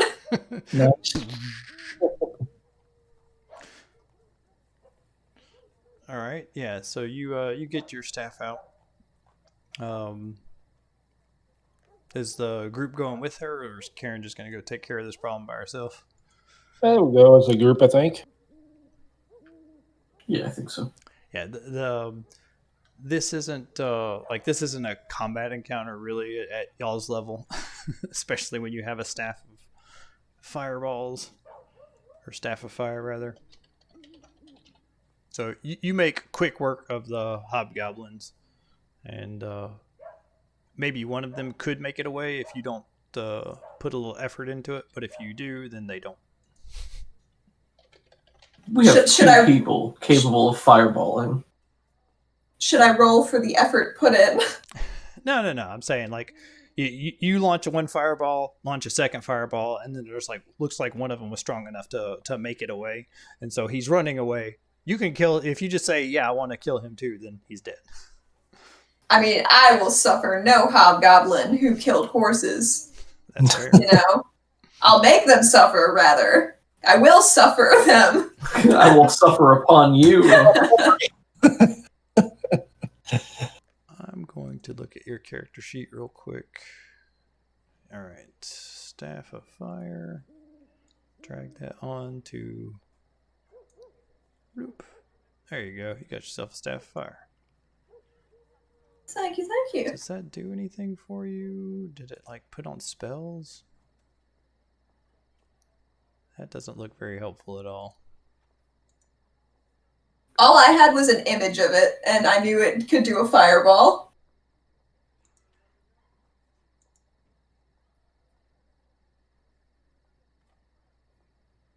All right, I'll try to wire up your sheet appropriately later. No worries. But can I just say show this to you? No. All right. Long story short, it can do Burning Hands for 1 charge, Fireball for 3 charges, Wall of Fire for 4 charges, and it recharges. I'll just copy this.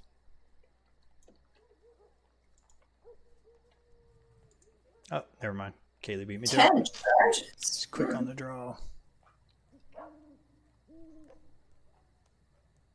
And when do they? Is it probably a long rest to recharge? Yeah, Or a couple days? Every dawn it gains a d6 plus 4 charges. Cool. Just don't use the last charge. It'll always be there for you. All right. Pretty awesome because Unless you really need to. And then if you do use the last charge, we roll 1d20, and if it rolls a 1, the staff loses its power. Well, if there's anything you guys know that Karen is great at, it's quick math. at a bare minimum, you'll get 5 charges back every day, which is more than it costs to cast even the most powerful spell that it can use. So, Wait, if she rolls a natural 1, can't she re-roll it because she's a halfling?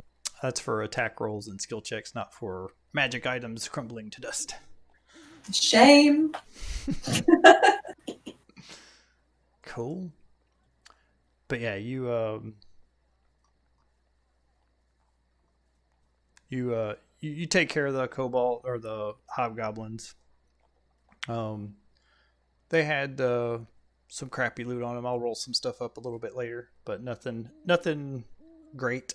We'll say it covers the horse feed that Cobus is using. nice. What else? Who was it?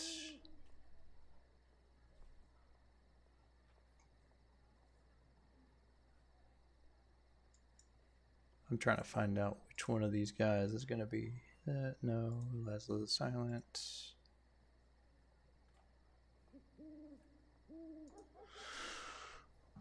Okay, there's two moon elves that are underneath the wagons that you roll up on, and one of them is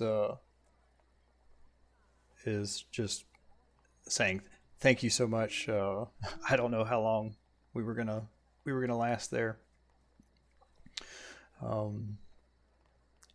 Looks like you could save one of the horses with some healing magic, so go ahead and say that happens. But they'll need another horse to get their wagon going again. And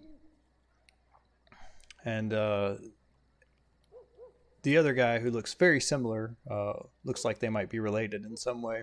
He's just completely silent. But they're just very thankful. I don't know what would have happened. They had sent some scouts away, possibly to go get more. So, again, thank you. Nope, we gotta stick together, you know? Absolutely. Can we join your caravan? There's also three guards that were with them that were also tucked in underneath the wagon. There's a very loud dwarf you could go ask. I'm not in charge per se at all.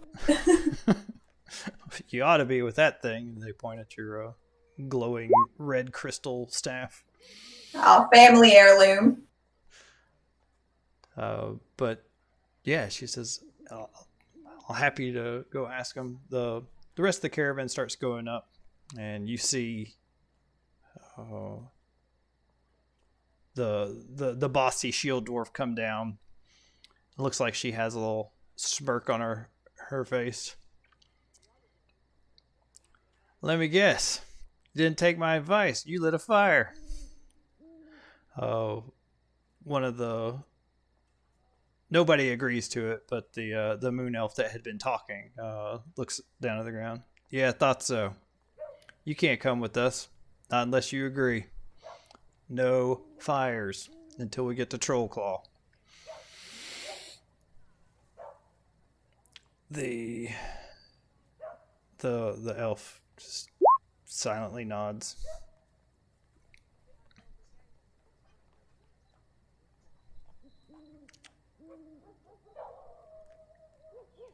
And there is some dissent, like, I don't know, maybe not.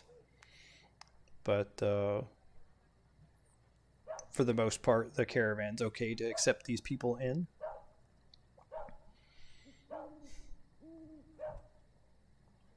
And, I don't think Yuri's suspicious in character. Yeah, no, Karen's not either. I have a neutral insight. I have no penalty or bonus. But his mind doesn't work that way. Is there any anything familiar that we may have known from our past experiences with, say, certain cults? It does not look like you don't see any. There's not like any knowing looks between them and the cultists. They're not holding out the dragon claw symbol or anything like that. If That this just is, means they're good at what they do. if this is if it's a cult ruse, it's a very elaborate one, and you think it's a little too elaborate to be that. You're pretty sure they're not cultists, because they would have had to get 2 horses, kill one of them, almost kill another one, and have hobgoblins standing around outside willing to get blasted when adventurers showed up.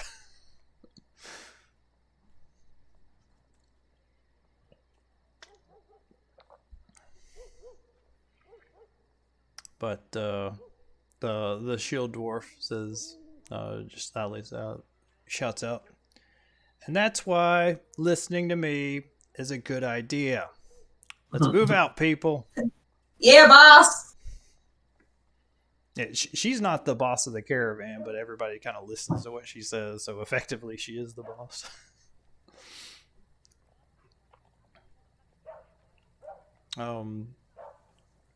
Does anybody want to sell them one of their horses or loan one of the horses? If not, they'll just pick up one from somebody else.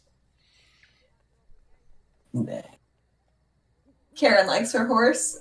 I like my horse too. I'm not gonna. Bunch of After saying animals. Listen, we saved their lives. Yeah, no, Yeah. they're super happy, and if you don't want to sell you a horse, then that's fine. They wind up trading some of their goods with some of the other somebody that had an extra horse, and wind up hooking that up and joining the caravan. They pull up at the rear. But it is 4:00. We didn't make it to Trollclaw. I thought for sure we'd make it there. So close. Well, we can certainly make it there next time, it sounds like. Yes, we can. And I can make sure that the encounter is balanced appropriately, because for whatever reason, I was thinking you guys were level 7. Ooh, And we are still 5, right? Yep, you're still 5. Okay. Maybe if you would have captured Resimir, you would have been level 6 by now. But no, you just Dret. sent a lying dragon to go spy on the palanquin. All right, post-mortem. Things we liked, things we didn't like. I mean, I had a good time. Yeah. Sorry, my energy was a little lower today. Yeah, mine was too. Seemed fine. I feel like I stumbled a little bit in this, but it's just kind of a clunky part of the module. where there's like 20 NPCs all that you can pull from, and just finding a good reason to pull some of them in. If we probably next time we'll do a little interlude at the start before we get to the troll calls. Love an interlude. That'd be great. Those. Yeah. No, I thought it was nice to have a session that was filled with a series of smaller moments rather than a couple of larger, more plot significant ones. And Sure. We get plenty of those moments, interspersed in the other sessions, but it was interesting to have a session that was basically entirely comprised of them. Right. I definitely had a good time. I feel like I was a little lost when we were seeing the caravan arrive, but before it left, because of my misunderstanding about sort of the state of affairs. Yeah, I think I did a poor job there. I wouldn't say that even. I think I was focusing on the wrong details, and in my head, we had already somewhere in that week of time stopped by to make contact with that guy, so I didn't realize that was still waiting to be done. Yeah, I picture you probably did, and then, yeah. Okay, cool. So, yeah. And I think I thought Cobus did a great job with handling the animal abuser. Yeah. That could have gone south really quickly. Yeah, just wait. There's still Trip left. And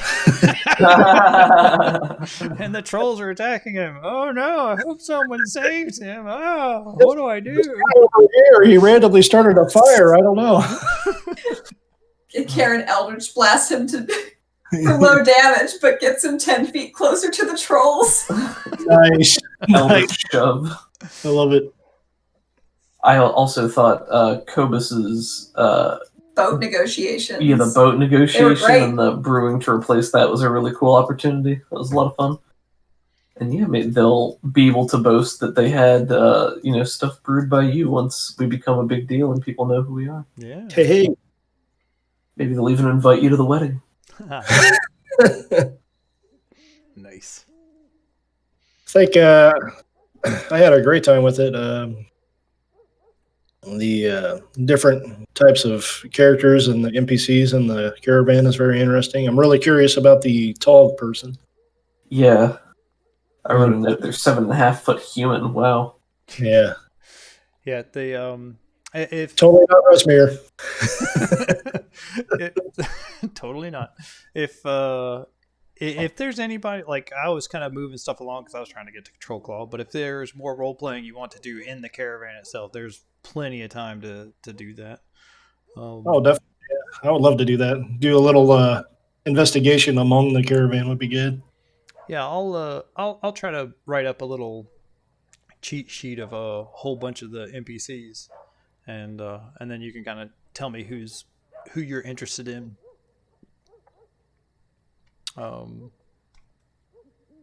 Yeah, that's cool. I hope I communicated it well enough that I was 100% fine with you guys jumping on Resmere and trying to attack her right there at Baldur's Gate. That would have been. Oh yeah. That could have ended very fun. So definitely, if you feel like, yeah, that's what we want to do. We don't want to infiltrate this stupid caravan. That sounds boring. Let's punch Resmere in the face. That's totally a direction you can go in. So. Yeah, I was very much on either side of it. I really couldn't. I didn't really have a solid decision to make on one way or the other. It's just like, I don't know. And then I was trying to think about what would be good for what's more consistent in my character. Mm-hmm. So I just had a hard time deciding. Yeah, that's fine. It was definitely a moment of indecision for me as well. Well, I think those are good every once in a while to ask the tough questions and see, hey, what would you want to do? Because Doug was definitely like, out of character, I don't think we should be doing this. In character, you will not have a hard time convincing Yuri to go challenge Resmere. And I think that's the position that we all found ourselves in. Is like, it's a cool idea, and might make logical sense, but could be the empirically like wrong decision if we don't know for sure. So Finger it was quotes. tough. Yeah. There's no wrong decisions. We'll asterisk. We'll get there eventually. Absolutely. Karen, you were really smart about staying out of the lower city and Thank you. and staying invisible. So I couldn't really do like I had a couple of things. So some of your old friends, associates, were gonna run into you, and I was gonna say you owed them a favor. And, Friends with quotation marks around it. yes. And so we didn't get to do that, but that's fine. I like rewarding smart player behavior. And you can just nail me with it some other time, right? Like, absolutely, save me some. So it's prep for the future. Yeah, anytime I'm like, oh crap, I don't know what the heck to do. Oh, this happens. Karen, have you been here? All right. Perfect. Cool. All right. Well, I think that's everything. Does anybody have any parting comments?